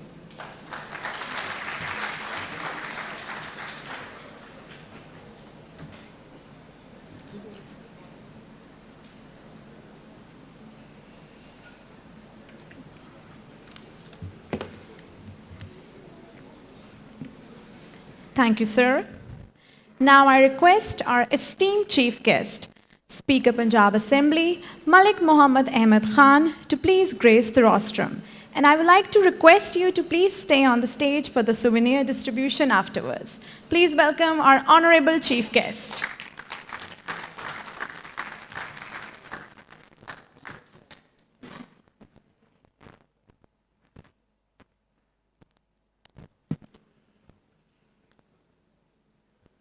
नहमदहु नुसल्ली अला रसूलिहिल करीम बिस्मिल्लाहिर्रहमानिर्रहीम. Worthy Vice Chancellor, Garrison University, Lahore. Worthy Vice Chancellor, Rawalakot University, Poonch University, Rawalakot. Distinguished guests, Dr. Saab from Turkey, honorable members of the faculty, members visiting from abroad, dear students. I can see Khizr Khan is here. He is an old alumni. He is worthy member of our Provincial Assembly, Punjab, from Rajanpur. Indeed, it is a great honor for me to be part of this arrangement which we have made. And you are talking something which is exactly the need of the hour. You are talking about the sustainable models. Yes, it is the need of the hour. You are talking about AI, its impact, what AI can do to my society, what AI can do to the world, what AI can do to the climate. Yes, that is right. It is a dire need that we should be speaking of it. And how leadership can help in that. There's a dichotomy in leadership. There are situations in which you have to take decisions. Those decisions are not preset on an agenda. Sometimes there are situations. This AI might confront some situations. Trust me for that. I'm a student who just don't look at things hypothetically. I look at AI as AI is a developing region. Why I've used the word region? I've again drawn some interest from, as Dr. Saab, I was rephrasing it, as Dr. Saab from Turkey just said that how we brought this thing strategy into our course, that we have to strategize. And unless we strategize, even it is a matter of your decisions related to your households, or it is decision for your companies, or it is decision for your governance, or it is a fight between two armies, and if they don't strategize, what happens? And he referred to a general named upon which this strategy is based upon. And the word I used for AI, that we are entering into a region, is again, I'm taking that from a very Roman story. And story is interesting. I believe that my dear students would have a lot of interest in that. And the story is that the Greeks, they believed that there is an array of gods, a list of gods. It's not just one god. There are gods. There's a god of weather. There's the god of wellness, god of happiness, god of sorrow. A god who can create a thunderstorm is a different god. There's a god who has the power that he can give them the strength to win over the armies. This was all there. They were humans, those who were practicing it. Now, a recent research by the same author of Sapiens and Homo Deus, he writes it clearly that we human are in habit of creating something that which we cannot control. Is that the case? The word I'm using, region, I'm using deliberately. Are we humans creating something which will regulate our lives? Or are we just looking into those mythologies which Greek had before the Romans? They thought there are gods. But as we know, were there gods? Has the religion told us a different story from that? Do we humans keep on believing in it the way we are believing it? Or will it change? Quran, it says, जो बड़े दराज कद थे, मुल्कों में ऐसे ना थे, वो कौमें आद थे और पहाड़ों को तराश कर घर बनाते थे जो आज नहीं हैं. So, what are we looking at? Are we looking at a machine as in recent past, which you must be knowing that the Nazis destructed by that invention, they destructed the whole Europe, the Europe which the worthy Vice Chancellor was praising for their entrepreneurship and their innovations. But did those innovations just help the humanity, or was there a destruction at one time?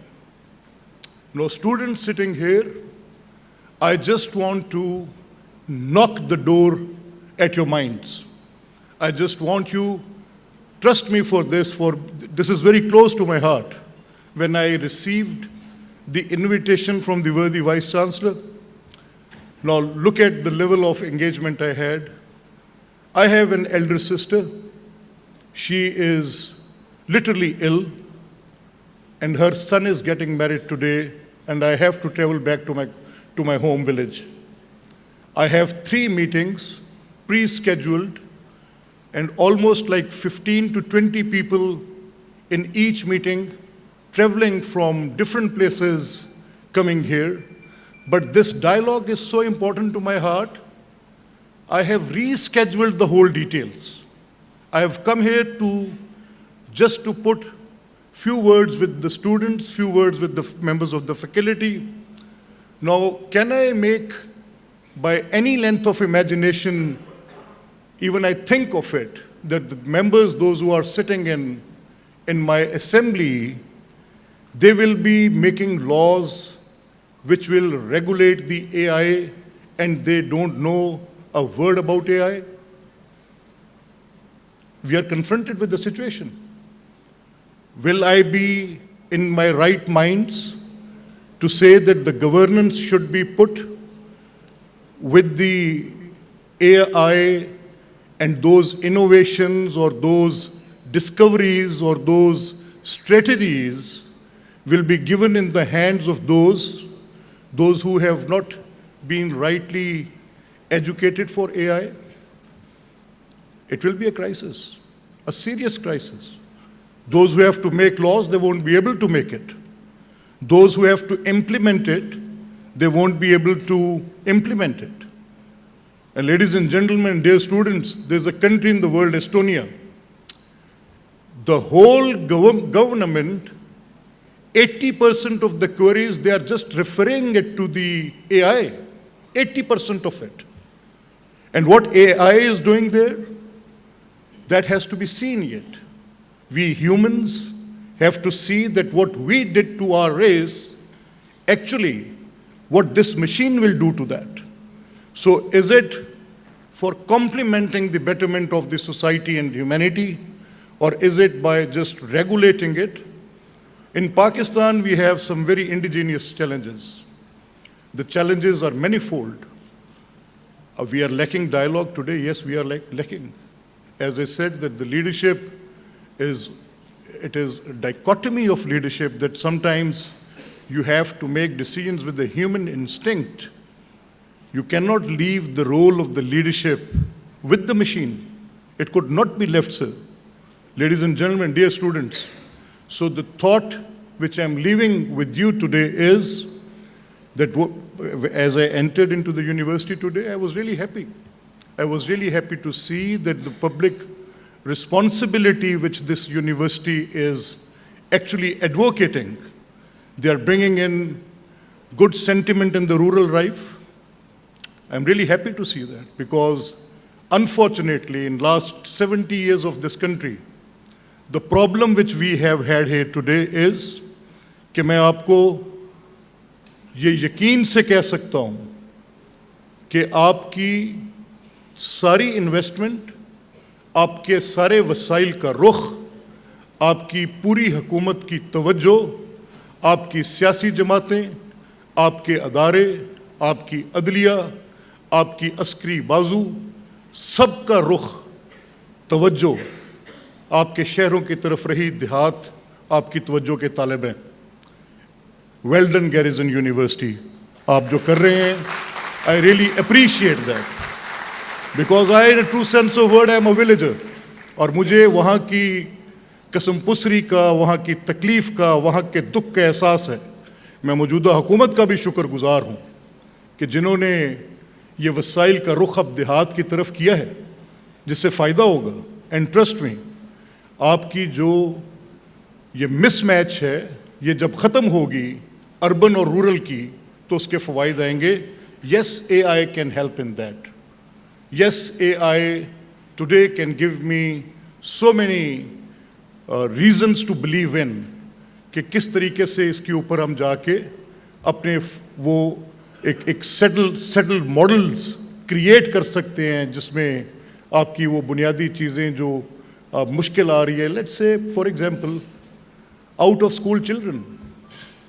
अगर ये मुझे बताया गया था कि आ रहे हैं, education minister is putting some good hard work under the leadership of Chief Minister, and I believe that they will be able to, as a team, they will be able to enroll the more students as they are claiming. लेकिन अक्सरियत देहात में है। मैं एक छोटा सा वाक़या आपको सुना सकता हूँ कि मेरे हलके में, लाहौर से बहुत दूर नहीं है, it is just like 50-60 kilometers it starts. तो मैं किसी गांव में एक फातिहा कहने के लिए गया, तो I saw a boy, must be 12-13 साल की उम्र का होगा। तो I could figure out that he is not going to school just by looking at it. सिर्फ देखने से मुझे अंदाज़ा था कि ये स्कूल नहीं जा रहा होगा। तो मैंने उस बच्चे, he was very बड़ा अट्रैक्टिव बच्चा था वो, उसकी जसामत, उसका गोल सा चेहरा मेरी आंखों में नक्श है, उसका फूला हुआ जिस्म वो जैसे भी था, उसके बदन पे वो चीथड़ों जैसे कपड़े, उसके मट्टी से अटे हाथ, उसके पैरों पर पड़ी धूल, उसके चेहरे पे जमी गर्द मुझे इनवाइट कर रही थी कि मैं उसको हाथ से पकड़ के पूछूं कि बेटा ये is this time for school, you why you are not in school, क्यों नहीं गए हो? एंड ही सेज कि मैं नहीं गया। क्यों? मैं जाता ही नहीं हूँ। क्यों नहीं जाते? मेरे पास वसाइल नहीं है। तुम क्या करते हो? मैं काम करता हूँ खेतों में, फील्ड में। कितने पैसे मिलते हैं? 600 रुपया। मेरे घर में बहनें और मेरी माँ है। Unfortunately I don't have father, so I have to feed my family. So I ask the people responsible that do you have a data? Answer was none. Do you have a data that young boy aged 12 years, a family he is feeding? How many similar cases in one village we have? It will be astonishing to know. 34 was the number. The boys under the age of 15, those who were feeding their family, it was a small village. 34 लोग थे वो बच्चे छोटे जो अपने घरों को चला रहे हैं, जो आज तक स्कूल नहीं गए। Ladies and gentlemen, I'm worried. At the same time, I will profess some hope here. हालात ये, इनको रुख कैसे तब्दील करना है। ये यूथ बिल 60% है, 60% of it is with me. This exploded population which I didn't control, I am at fault. I did not do the right distribution of resources, I am at fault. The policymaker is at default. He didn't perform right. All right. But it is not the end of the world. We can change it right standing here from today onwards. How? Let's double the budget. If we are investing 2% of the total budget or 3% of the total budget into the education, let's make it 5. Bring in AI. Give that education to that boy. Let's start with it. Let's give it to the schools at the rural centers where they are those primary schools. You can't even look at them. The buildings are horrifying. But I have a bulge of youth, which is 60%. The knowledge economy is there. I want to equip them with knowledge. I want to give them laptops. Chief Minister is doing it. Right, good. I don't want my children to have petrol ka bum or lathi in their hand. I just want them to be equipped with those right machines. So ye jo aapki knowledge economy hai, that has to expand. That has to go on. That has to, investment has to be made on that. So I think I won't bore you more. मैं आप बच्चों के साथ ये बात करते हुए अपनी बात को थोड़ा मुख्तसर करूँगा और ख़त्म करूँगा. Probably while I will be ending my note, I might take another 2-3 minutes because I do have a paper in my hand which I believe my staff must have arranged from your faculty. अगर ये जब मैं ये suggest कर रहा हूँ कि ये 60% यूथ है, तो ये 60% यूथ की एपेटाइट है. आप देखें जो स्मार्टफोन यूजर्स हैं, which reflects that these smartphone users are actually those who could be trained, educated, and made able for AI. If we don't, जो मेरी पहली आपके साथ आर्गुमेंट थी, वो हाइपोथेटिकल नहीं थी, वो based upon cogent evidence of history है. We have recently seen the world war II, कोई लंबी बात नहीं है. We have seen that the how and when and in a manner in which it destructed the humankind. I have told you the story of Greek mythologies when it was thought that these are the gods and the gods are different and human created it, but still we have Quranic injunctions which spells it in a very louder manner that it is a different framework in which things work. अगर ये 60% youth आप इस तरफ ले जाएं तो innovation, discovery, strategy अब आप लोगों के हाथ में है. I know my generation, if you pull me back, I will not be very receptive. Receptive age is the age in which you are sitting. आज आप मुझसे बेहतर सीख सकते हैं, मुझसे बेहतर अमल भी कर सकते हैं. Ladies and gentlemen, Honorable Vice Chancellors, I have literally tried my best in which I could say that such like arrangements which you have made should be more often. I have an old hall. It's a very ceremonial hall in assembly. I bring in people there from different walks of life, from civil society, from academia, and I make them interact for reasons like local governance, empowerment of women. I make them talk on labor rights. Make them talk on. मैं सख्त खिलाफ हूँ किसी मजहबी फतवे से डरे बगैर. मैं कम उम्र बच्चियों की शादियों का मुखालिफ तरीन शख्स हूँ और मैं उनको कहता हूँ कि खुलकर बात करो आके यहाँ पे. Please speak on it. How on earth it is against the religion मेरी समझ से बाहर है कि इसकी एज को कैप क्यों नहीं कर सकते आप, लेकिन बार कैफ. डायलॉग मुआशरे को तवाना करता है और मेरी इस वक्त जो अपरेंटली इस आपकी जो गवर्नेंस एफिशिएंसी है, if you won't be able to cope with the world, you will be left behind. And the systems have to be indigenous. Nobody will create it for you. You have to create it for yourself. Or can you leave yourself without the cyber security? Can you leave yourself for a system created by someone else and leaving your defense strategy with them, your economic databases with anybody who has created for you. So these are these academic institutions, these universities, the academia, you have to look for it, that the model you create, so more hard work, more interactions like these, universities. It is very heartening to know that Garrison University is talking to Poonch University, Rawalakot, and the Vice Chancellor just told me that he, once he was there, how productive these sessions were. Those interactions were very productive. So, wishing you all the best for this purpose. Sir, keep it up, keep on doing it. And as we stand very low on global AI index, you must be knowing it.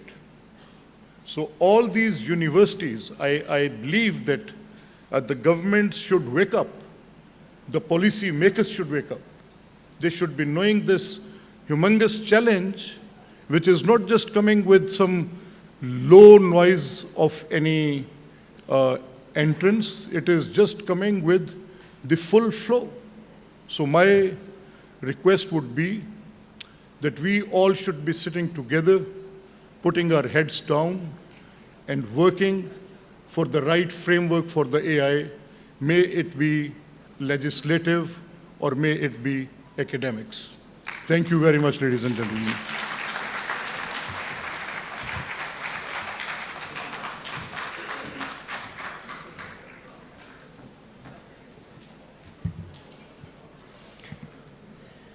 Thank you, sir, for your support and appreciation.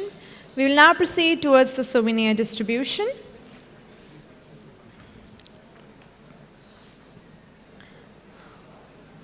The first souvenir will be presented to Professor Dr. Rohit Ganj.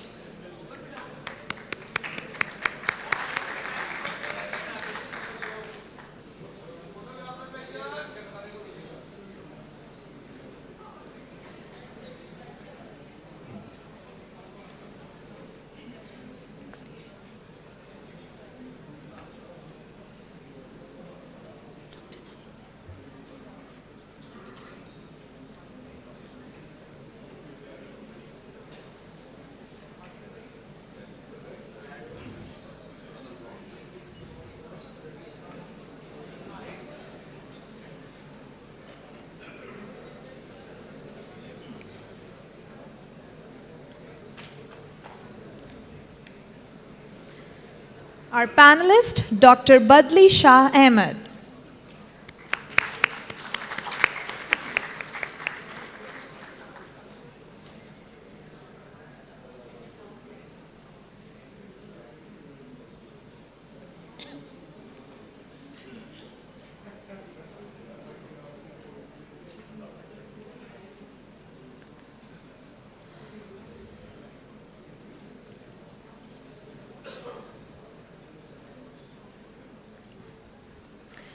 Keynote speaker, Mr. Amir Mumtaz.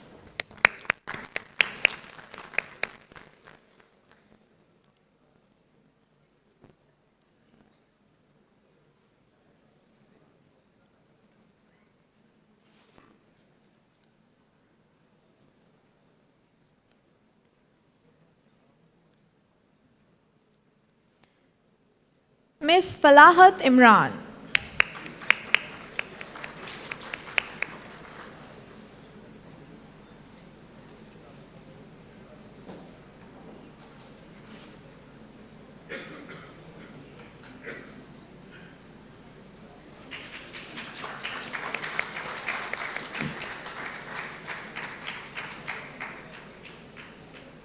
Professor Dr. Sadur Rahman.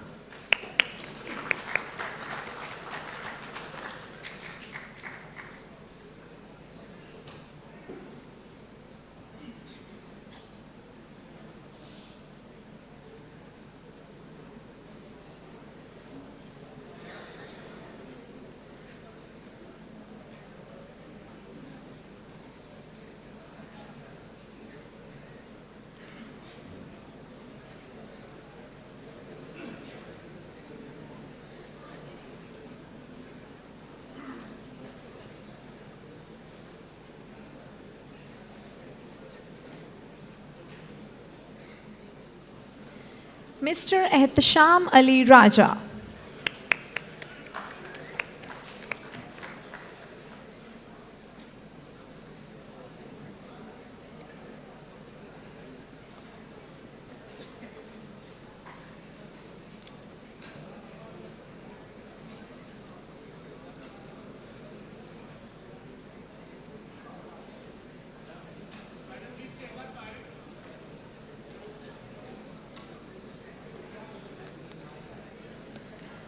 Our moderator for the panel discussion, Chairperson, Department of Management Sciences, Dr. Nayatul Haq.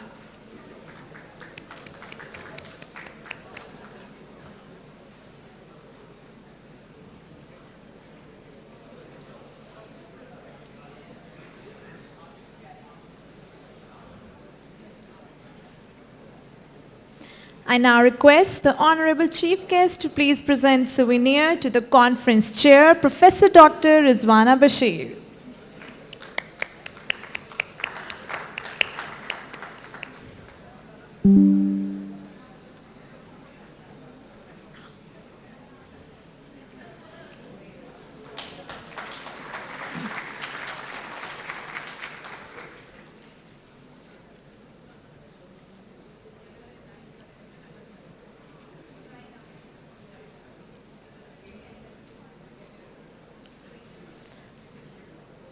I now request the Vice Chancellor, Lahore Garrison University, to please present souvenir to our Honorable Chief Guest, Speaker Punjab Assembly.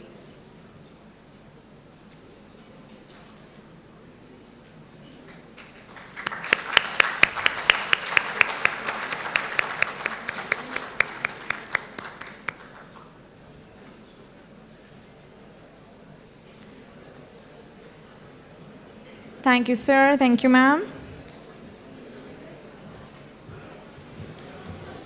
My very sincere apologies. I would have stayed the whole day, but as I have earlier said that I have some commitment, it doesn't seem appropriate and doesn't look nice even that I have to leave so early.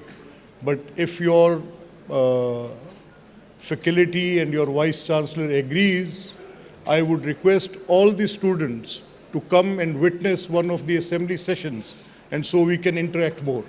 Thank you very much. We will now proceed towards our next keynote speaker. Our next keynote speaker is Professor Dr. Saad Rahman, who needs no introduction at Lahore Garrison University. He has been mentoring our computer sciences accreditation, and today he has traveled all the way from Kanpur to be here with us. He is an experienced academic and researcher with over 20 years in computer sciences, currently serving as the Director General of Kanpur Institute and Technology.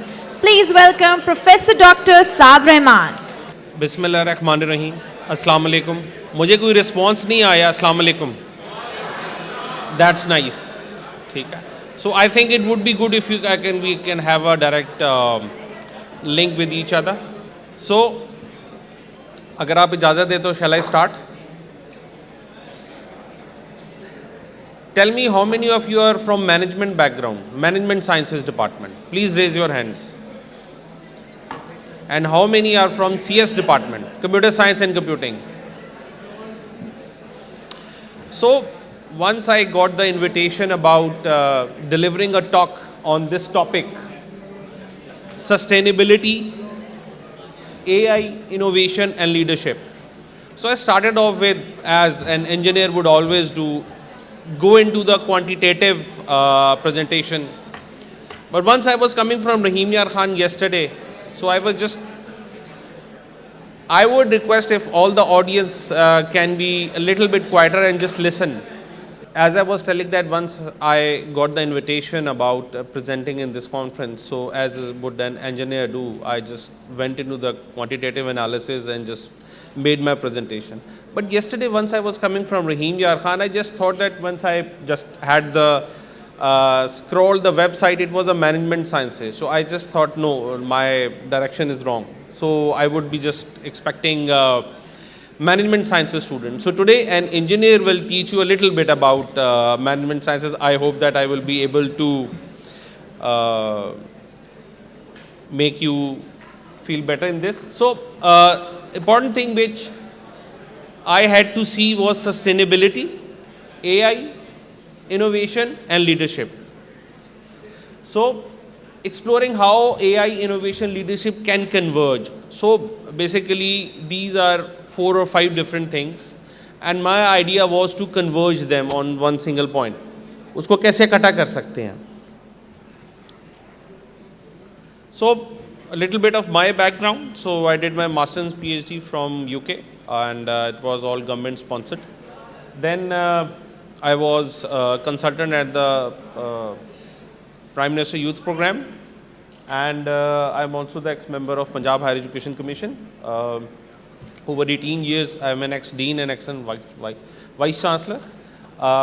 Currently I am member of National Technology Council as well and also the Director General of Kanpur Institute of Technology. So just moving, so the convergence of the critical forces, so how we can just converge जो हमने सारा topic रखा हुआ है, how to converge them. सो सबसे पहले एक जो चीज़ थी कि कन्वर्जेंस के लिए we just needed something very important and that was the climate. I just thought of कि हमें एक एग्जांपल लेके चलनी चाहिए कि जिसके ऊपर हम सारी चीज़ों को कन्वर्ज कर सकें.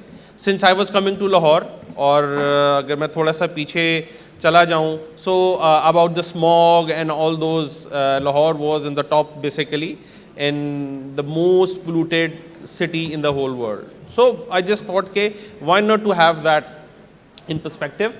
So key challenges, the key challenges which we have is the climate change, the resource depletion due to our population, social inequalities and biodiversity loss impacting our future. 2, and the AI as a tool. So we have been just discussing AI, how to, like, there are many school of thoughts, but what I think is that AI as a tool. One of the speakers was talking about ChatGPT. So being constant to change and adaptive to change. I've started using ChatGPT, Gemini and Copilot, all of these, into my teaching methodology with the students. So I encourage them now, instead of कि वो जाएं और वो cheating करें, they should go and get these things done as an assignment, so enhance their skills. So the best thing is to use the technology as a leverage कि आप उसको कैसे use कर सकते हैं. Innovation role. So I think usually हम देखते हैं कि जी कि innovation is something which is very very complex. But for me, innovation is solving a complex problem with a very easy solution. That is what innovation is. So innovation, as Minister Saab was talking about the knowledge economy, I think we are now shifting from knowledge economy to innovation based economy. So that is how we are just now changing from leadership importance. That is how effective leadership provides the vision and guidance necessary to implementing sustainable practices. Presentation goal, exploring how these elements work together to build a resilient and sustainability. So why a sustainable future can't wait? Climate change, extreme weather, resource pressure and inaction consequences. ये 4 चीजें हैं basically जो हमें देखनी है. So understanding resilience in a sustainable context. So definition of resilience. What is resilience? So resilience is the capacity of a system to adapt and recover from shocks and stresses, ensuring sustainability. If हम एक किसी society की बात करते हैं, if we talk about any country, so अगर आप किसी एक incident से recover करते हैं, how quickly you recover, how quickly you sustain that, that is what resilience is. Key characteristics of resilience include adaptability. आप कितनी जल्दी adaptable हैं, डाइवर्सिटी कितनी आप में, सेल्फ रेगुलेशन कितनी और कलेक्टिव लर्निंग कैसी है आपकी. So stakeholder collaboration, integration and collaboration among various stakeholders. This conference is the biggest example कि जहाँ पे आपकी 3 यूनिवर्सिटीज़ ने कोलैबोरेट किया. आसान नहीं होता, it's very difficult. Building resilience is inherently linked to sustainable practices, creating a loop of mutual enforcement. So, unpacking the power of artificial intelligence, AI technologies, you can just know AI technology, ChatGPT, just everybody is very well conversant with this AI. Data analysis, predictive analysis.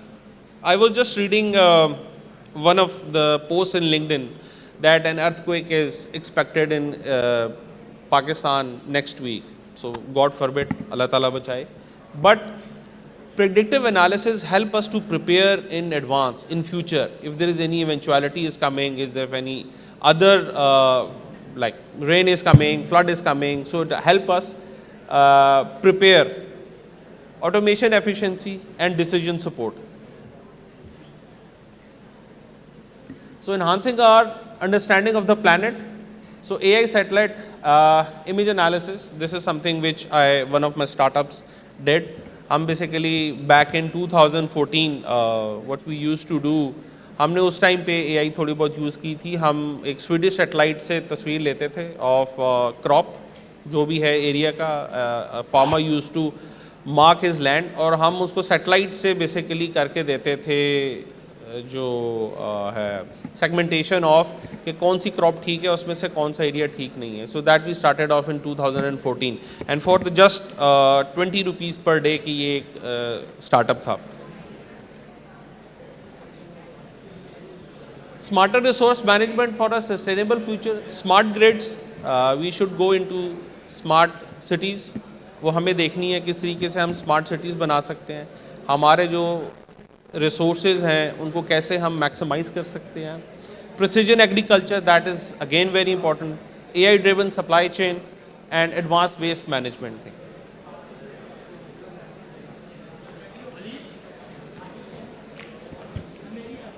AI is a tool to fight against climate change. So again, I've always said that artificial intelligence is a tool which we will use. So improving climate models, accelerating carbon solutions, optimizing energy consumption and supporting renewable energy. Solutions through innovation. So there are three kinds of innovations which I just see, that technological innovation, social innovation, business model innovation, which our esteemed guest also mentioned, and the policy innovation. So breakthrough technologies for a greener future, advanced renewable energy, green hydrogen innovations, sustainable materials development and carbon capture technologies.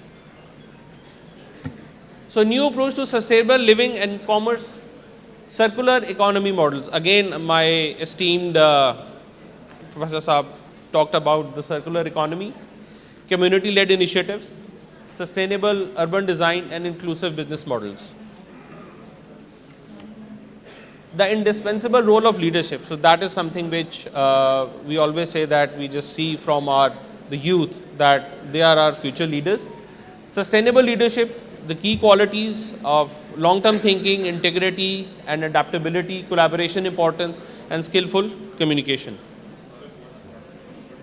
The power of collective action, collaboration, successful partnerships, examples of collaboration and innovative solutions.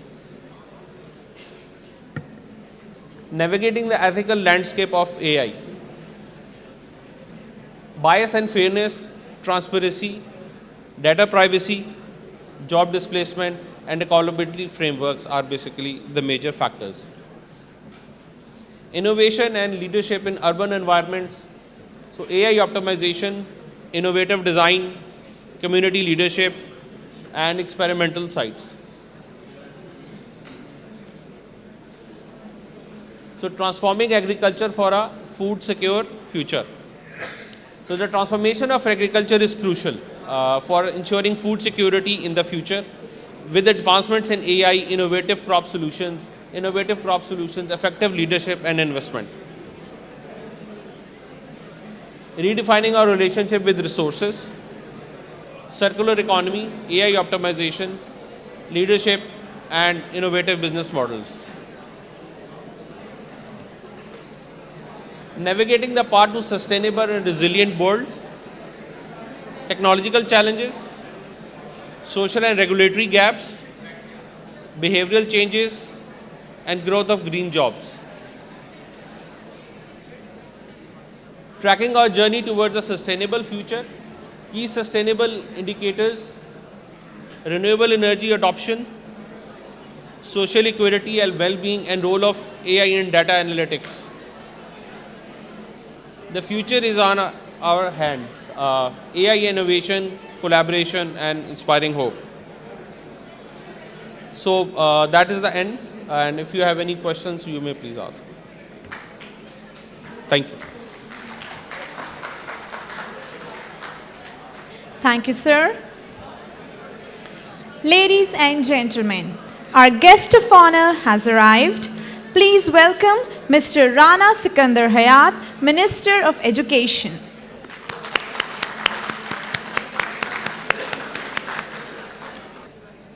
Sir, we are honored to have you here with us today. We previously had a panel discussion and then we moved on towards our keynote speeches, and now we'll be proceeding towards the conference chair address. The Department of Management Sciences at Lahore Garrison University remains committed to advancing AI, innovation, and leadership for a sustainable future. Through initiatives like this conference, we continue to bridge academia and industry, fostering meaningful collaborations. Ladies and gentlemen, we have finally arrived at a moment where we conclude our so-called 3-day conference, which in fact was a 7 days long undertaking that included traveling of over 1,000 kilometers. So who could be more appropriate than our own, the one and only Professor Dr. Rizwana Bashir, Conference Chair, to give her concluding remarks. Please welcome Professor Dr. Rizwana Bashir. Thank you, Komal, and for exaggerating the extent of the conference and the efforts. Please see me in my office on Monday. Respected guests, keynote speakers, scholars, researchers, faculty, students, and dear colleagues, Assalamu alaikum and a very good afternoon to all of you. On behalf of the organizing committee of 5th ICMS 2025, it gives me great pride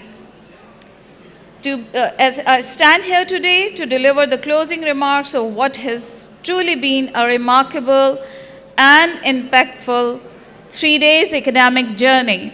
I would still call it a 3 days as we had our conference spanning on 3 days. So allow me to begin by thanking our distinguished guests who have truly elevated the conference with their wisdom and presence. We are deeply honored to have been joined by Mr. Malik Ahmed Khan, Honorable Speaker of Punjab Assembly, Mr. Rana Sikandar Hayat, respected Education Minister of Punjab, Professor Dr. Zakaria Zakir, Vice Chancellor, University of Poonch, Rawalakot. We are grateful for the invaluable global insights shared throughout the conference. Our sincere thanks go to our international keynote speakers, Professor Rohit Ganj, who traveled all the way from Turkey to be with us today, Mr. Amir Mumtaz, he came from New York, and Professor Dr. Badli Shah Ahmed joined us from Malaysia. We also extend a deep appreciation to our national keynote speakers, Dr. Saad Rahman, Director General, Kanpur Institute of Technology, Ms. Falahat Imran, President, Women Chamber of Commerce and Industry. Their participation has significantly enriched our discussion here in Lahore. We truly appreciate our panelist, Dr. Suleiman Shahid from LUMS-X, Ms. Kawal Chima, founder and CEO, My Impact Meter, Mr. Ehtisham Ali Raja, Program Director, NBAC, and Dr. Beg Zadeh for the insightful contribution and for enriching the important discussion. It is also encouraging to see overwhelming energy brought by over 100 students who came from University of Management and Technology to engage with these discussions with their professor, Dr. Hamad Raza. Thank you very much for being part of this. Ladies and gentlemen, from the serene heights of University of Poonch Rawalakot to the nation's capital at Foundation University, and now concluding here in the heart of Pakistan at Lahore Garrison University, this conference has not only spanned across regions, but has also built intellectual bridges between academia, industry, and government.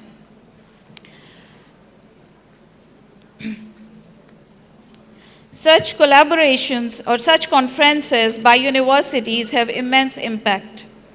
The Edelman Trust Barometer 2024 shows that across globe, people are increasingly placing their trust in scientists, educators, and businesses to lead the way towards a sustainable future.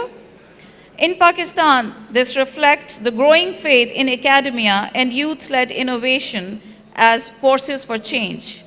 Our universities and research institutions must now rise to the responsibility. This is why ICMS 2025 is not just another academic conference, it serves as a platform for reflection, collaboration, and transformation. Ladies and gentlemen, one of the most remarkable aspects of 5th ICMS has been its spirit of collaboration. This collaborative environment has significantly benefited University of Poonch Rawalakot, particularly in strengthening their business faculty. As we all know, when innovation is driven by collaboration, it paves the way for truly sustainable growth. This year's theme, Sustainable Future, Artificial Intelligence, Innovation and Leadership for a Resilient World, was thoughtfully selected to reflect the pressing realities we face today. As we navigate an era earmarked by rapid technological change and economic uncertainty, the convergence of AI, innovation, and forward-thinking leadership has become essential, not just for academic discussion, but for real-world resilience and progress. According to the recent PWD report, AI is projected to contribute more than current output of China and India combined by 2030. In parallel, the World Bank notes that climate change could push over 130 million people into poverty by 2030, unless decisive innovation-driven actions are taken. These statistics underscore the interconnectedness of innovation, sustainability, and inclusive leadership in our collective future. Now turning to our own region, the UNDP's National Human Development Report highlights that 64% of Pakistan's population is under the age of 30, making us one of the youngest nations in the world. This creates both a remarkable opportunity and a pressing responsibility to equip our youth for future-ready, digital-first, and environmentally conscious skill set. Another report on AI Readiness Index, also highlighted by our chief guest today, ranks Pakistan 133rd out of 134 countries, placing it among the lowest in digital readiness globally.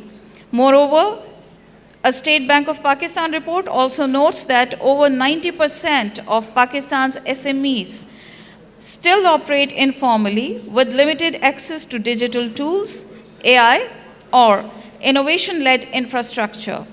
These gaps not only hinder our economic competitiveness, they jeopardize our resilience in a rapidly evolving global landscape. If I've seen further, it is by standing on the shoulders of giants. This phrase was famously used by Isaac Newton in 1675, letter to Robert Hooke. The quote emphasizes that advancement in knowledge and discovery are built upon the work of those who came before.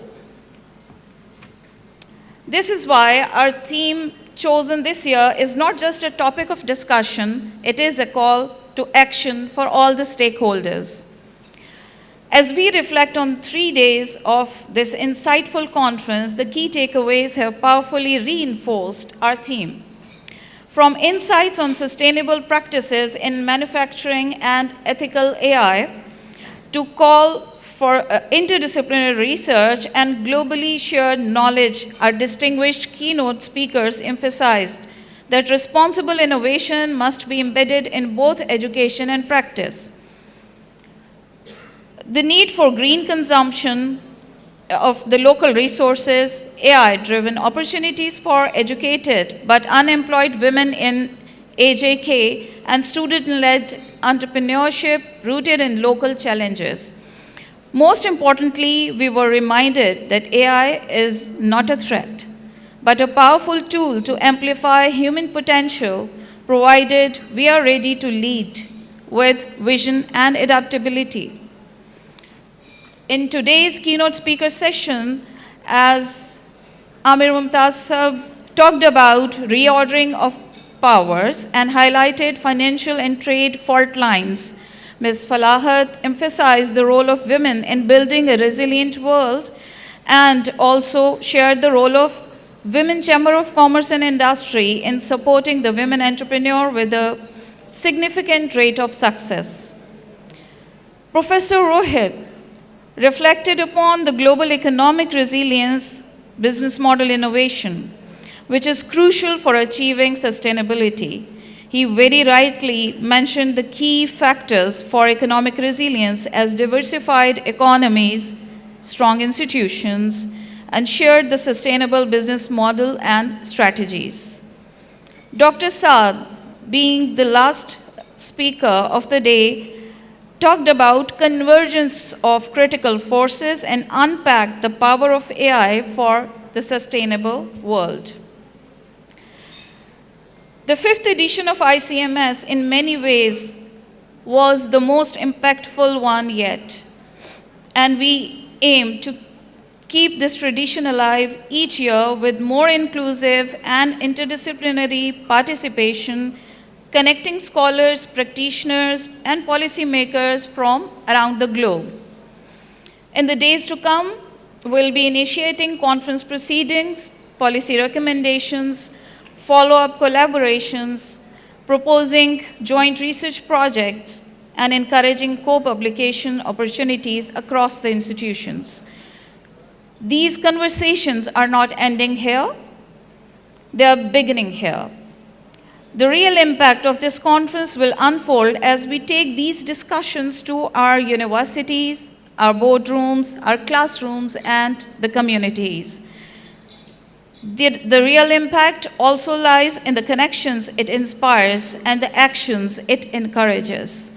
Because a sustainable future is not just the responsibility of one sector, one discipline, or one region. It is something we must all build together. Ladies and gentlemen, in the end, I would say that a conference of this scale is never work of one person. It's a collective achievement. I truly appreciate the efforts of 3 collaborating universities and especially the conference committees. 2, my faculty, student organizers and technical staff and volunteers. Your energy, professionalism, and tireless efforts have made this possible. To the researchers, thank you for trusting this platform. To our students, thank you for showing up with open minds and hearts. You are the reason we are gathered here. So, thank you for being part of this dialogue. We look forward to seeing you in the 6th International Conference in 2026. Thank you very much.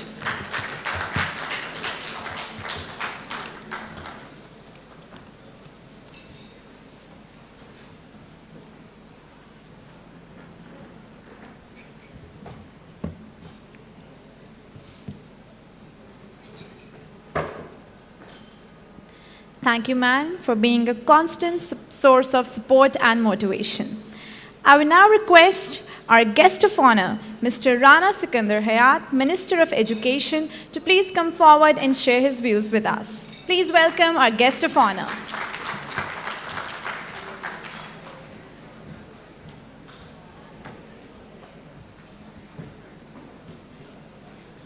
Thank you. Bismillah ar-Rahman ar-Rahim. Honorable Vice Chancellor, esteemed guests, powerful ladies from the chamber, Vice Chancellor, guests from Turkey, all of the superstar students, Assalamu alaikum. I will take only 5 minutes because I know aaj Juma hai. First of all, I want to apologize that I got here with a 45-minute delay because we were doing a live program and I'm holding this since the morning and this in my jacket, but there's 2-3 things that I want to speak out primarily. Speak about the power of artificial intelligence, which is, I think, the most important equalizer. As a country, we've missed a few things in the past 2-3 decades. I can go on and on about questions as a young Pakistani on where my IIT is, on what was done in AI for the past 3-4 years by us. So I think, speaking as Education Minister, I don't find a lot of big examples on where we've actually taken AI seriously. But this year, we are going to make 2 centers of excellence for the public sector and the private sector universities so we can finally begin work on artificial intelligence. And we will facilitate all the government and private sectors, otherwise including the industry, on whatever work they can get done through artificial intelligence. I also want to announce I met the Honorable Vice Chancellor and we've actually started working together for the betterment of education. So हमेशा यही कहा जाता था कि public sector university students को scholarships दें, public sector university students को laptops दें. So inshallah, from the upcoming year, we have, well, for the last year we had 11 universities including LUMS, FAST, NUST, BNU and a lot of other big names, जिनमें हमने होनहार scholarship दी, जिसका मतलब है कि आपकी 4 साल की फीस जो है वो चीफ मिनिस्टर पंजाब और होनहार स्कॉलरशिप से पे हो रही है. So this year we want to make Lahore Garrison University our partner as well, and inshallah the students from LGU will be eligible to apply for the said scholarship ताकि आप financially independent हो सकें. और साथ ही साथ laptops public sector students के लिए क्यों, प्राइवेट सेक्टर स्टूडेंट्स के लिए भी होने चाहिए. And I want to ask a very simple question to all of you. How important are gadgets and laptops for the students? Are they important? Can you please raise your hands and tell us and how important they are? They are very important, right? So you think the Chief Minister's laptop program should continue and it should expand to the private sector universities. I will send this very sad request to the Chief Minister, and inshallah, the vision is that we are never going to ask you which political party you voted for. We are never going to deny or give you a scholarship on what your race and religion is, because we believe that every student who dreams big, who wants to excel, our Chief Minister has given me this mandate that our access to higher education, we were just speaking about it, and I met a great lady from here, from this university, who's working in the rural villages, that our access to higher education, so Bangladesh में इस time, higher education में 17-18% बच्चे translate हो रहे हैं, India में 26 से 28% हो रहे हैं, हमारे पास सिर्फ 8% हो रहे हैं. So our game should be, our plan exactly is the same way, that in the next 5 years our access to higher education should at least double, and we should beat Bangladesh and be very close to India. And then our global international rankings for our universities. I'm telling the students the right disciplines to study. So हमने होनहार scholarship scheme में जो 67 disciplines eligible किए हैं वो कौन से हैं? वो डिसिप्लिन्स हैं जो पूरी दुनिया में 2050 तक जिनकी डिमांड है, जिनसे आपकी एम्प्लॉयबिलिटी बढ़ेगी, जिनसे आपको बाहर के ममालिक में जाने का मौका मिलेगा। And I was requesting honourable vice chancellor कि ये अलाइड हेल्थ साइंसेज की स्ट्रीम फॉरेन से शुरू करें। और हमारी जो होनहार स्कॉलरशिप है, इसका 62% of the total number is going to female students, which is a big advancement towards women empowerment. Because जब तक हम खवातीन को इक्वल अपॉर्चुनिटीज़ नहीं देंगे, we need to understand, we need to accept this, that it is difficult to move forward unless we give equal opportunities to all the females. So we're giving out scooties to the students. We've started a fund for the young entrepreneurs to apply, where they can fulfill their dreams through a program or a project that they submit for funding to the provincial government. And last part, through our school outsourcing program, we've outsourced about 11,000 schools. 1,15,000 jobs हमने create की हैं, और schools हम किन्हें दे रहे हैं? आप जैसे youngsters को who graduate from here and are looking for resources. They have the drive, they have the vision, they can do all the mehnat that is required. They are just in need of the resources. तो जब हमने अपना school और resources उन young लोगों को दिए हैं, trust me, I was in UMT yesterday, वहाँ के 9 ग्रेजुएट्स ने हमारे स्कूल्स लिए, and 1 school on Firozpur road जिसमें सिर्फ 18 बच्चे थे, अब वहाँ अल्हम्दुलिल्लाह 250 बच्चे पढ़ते हैं 6 महीने बाद. And we are saving tax payers money as well, because we are spending over 4,000 on a student, and through the school outsourcing we are spending only 1,500. Making EdTech schools, working on out to school children, very massively linking every kid with Nadra, because my dream is that every kid should be in the schools. And leading from the front, मैंने अपने बेटे को एक सरकारी school में दाखिल कराया ताकि आप सबका ट्रस्ट बन सके सरकारी स्कूल्स पे. I am doing everything that I have in my capacity. My chief minister donates her salary. I donate my salary every month to the star teachers and underprivileged children. We are bringing in scholarships for the students who dream big but don't have the resources. We are bringing in laptops from the 30th of April, inshallah, ek hafta reh gaya. We are giving out scooties to the females who want to access their higher education, universities and colleges. We've started our pink buses, we did the pink games, and now, inshallah, I was giving the good news to Honorable Vice Chancellor. इस summers में इंशाल्लाह 600 electric buses आ रही हैं पंजाब में, and chief minister has been very kind कि हमारे major routes जो हैं, all of the students of Punjab will have a student card and free transport facility for the entire province. आप लाहौर से भावलपुर जाना चाहें for a course in IUB Bahawalpur, BZU Bahawalpur, your travel is going to be free. You want to travel to your university, your travel is going to be free. And smartly, we talk about sustainability because the buses are electric. The Vice Chancellor also will not have any PUL or fuel charges to pay.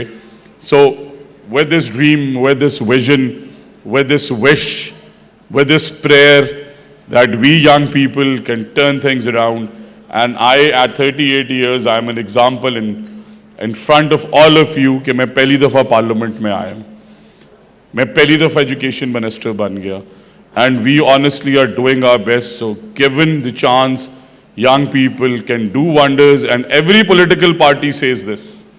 So this is one tip that I want to give to you, that her political party आपको आगे यही कहेगी कि 65% number जो है वो youth का under 35 है, हम उनके लिए बहुत काम कर रहे हैं. बट हमारे पास 3 एग्जाम्पल्स हैं. पंजाब में प्रोविंशियल गवर्नमेंट है PMLN की, सिंध में प्रोविंशियल गवर्नमेंट है पीपल्स पार्टी की, और KP में प्रोविंशियल गवर्नमेंट है PTI की. तो आप यंग लोगों को मैं एक रिक्वेस्ट करना चाहता हूँ कि तीनों जो हमारी प्रोविंशियल कैबिनेट्स हैं उनकी एवरेज एज निकालें, और जिसमें यंग लोग ज़्यादा हैं उसने यंग लोगों के लिए काम किया. That is a fair justice to everybody. So God has given you brains to think with sane brains on who you want to vote for. That is not our domain. But inshallah, rest assured, for the next 4 years, your stories are going to be printed in The Economist. The Indian Times will write about you. We will forget the Indian Punjab revolution under Kejriwal, and inshallah ta'ala, this education revolution in Punjab is going to be #1 in the world, because one belief that I have is everything else in the world can wait. Education cannot wait a second, not anymore. Thank you very much. Thank you so much, sir. I now request the Honorable Vice Chancellor, Lahore Garrison University, and the conference chair to please present the souvenir to our guest of honor.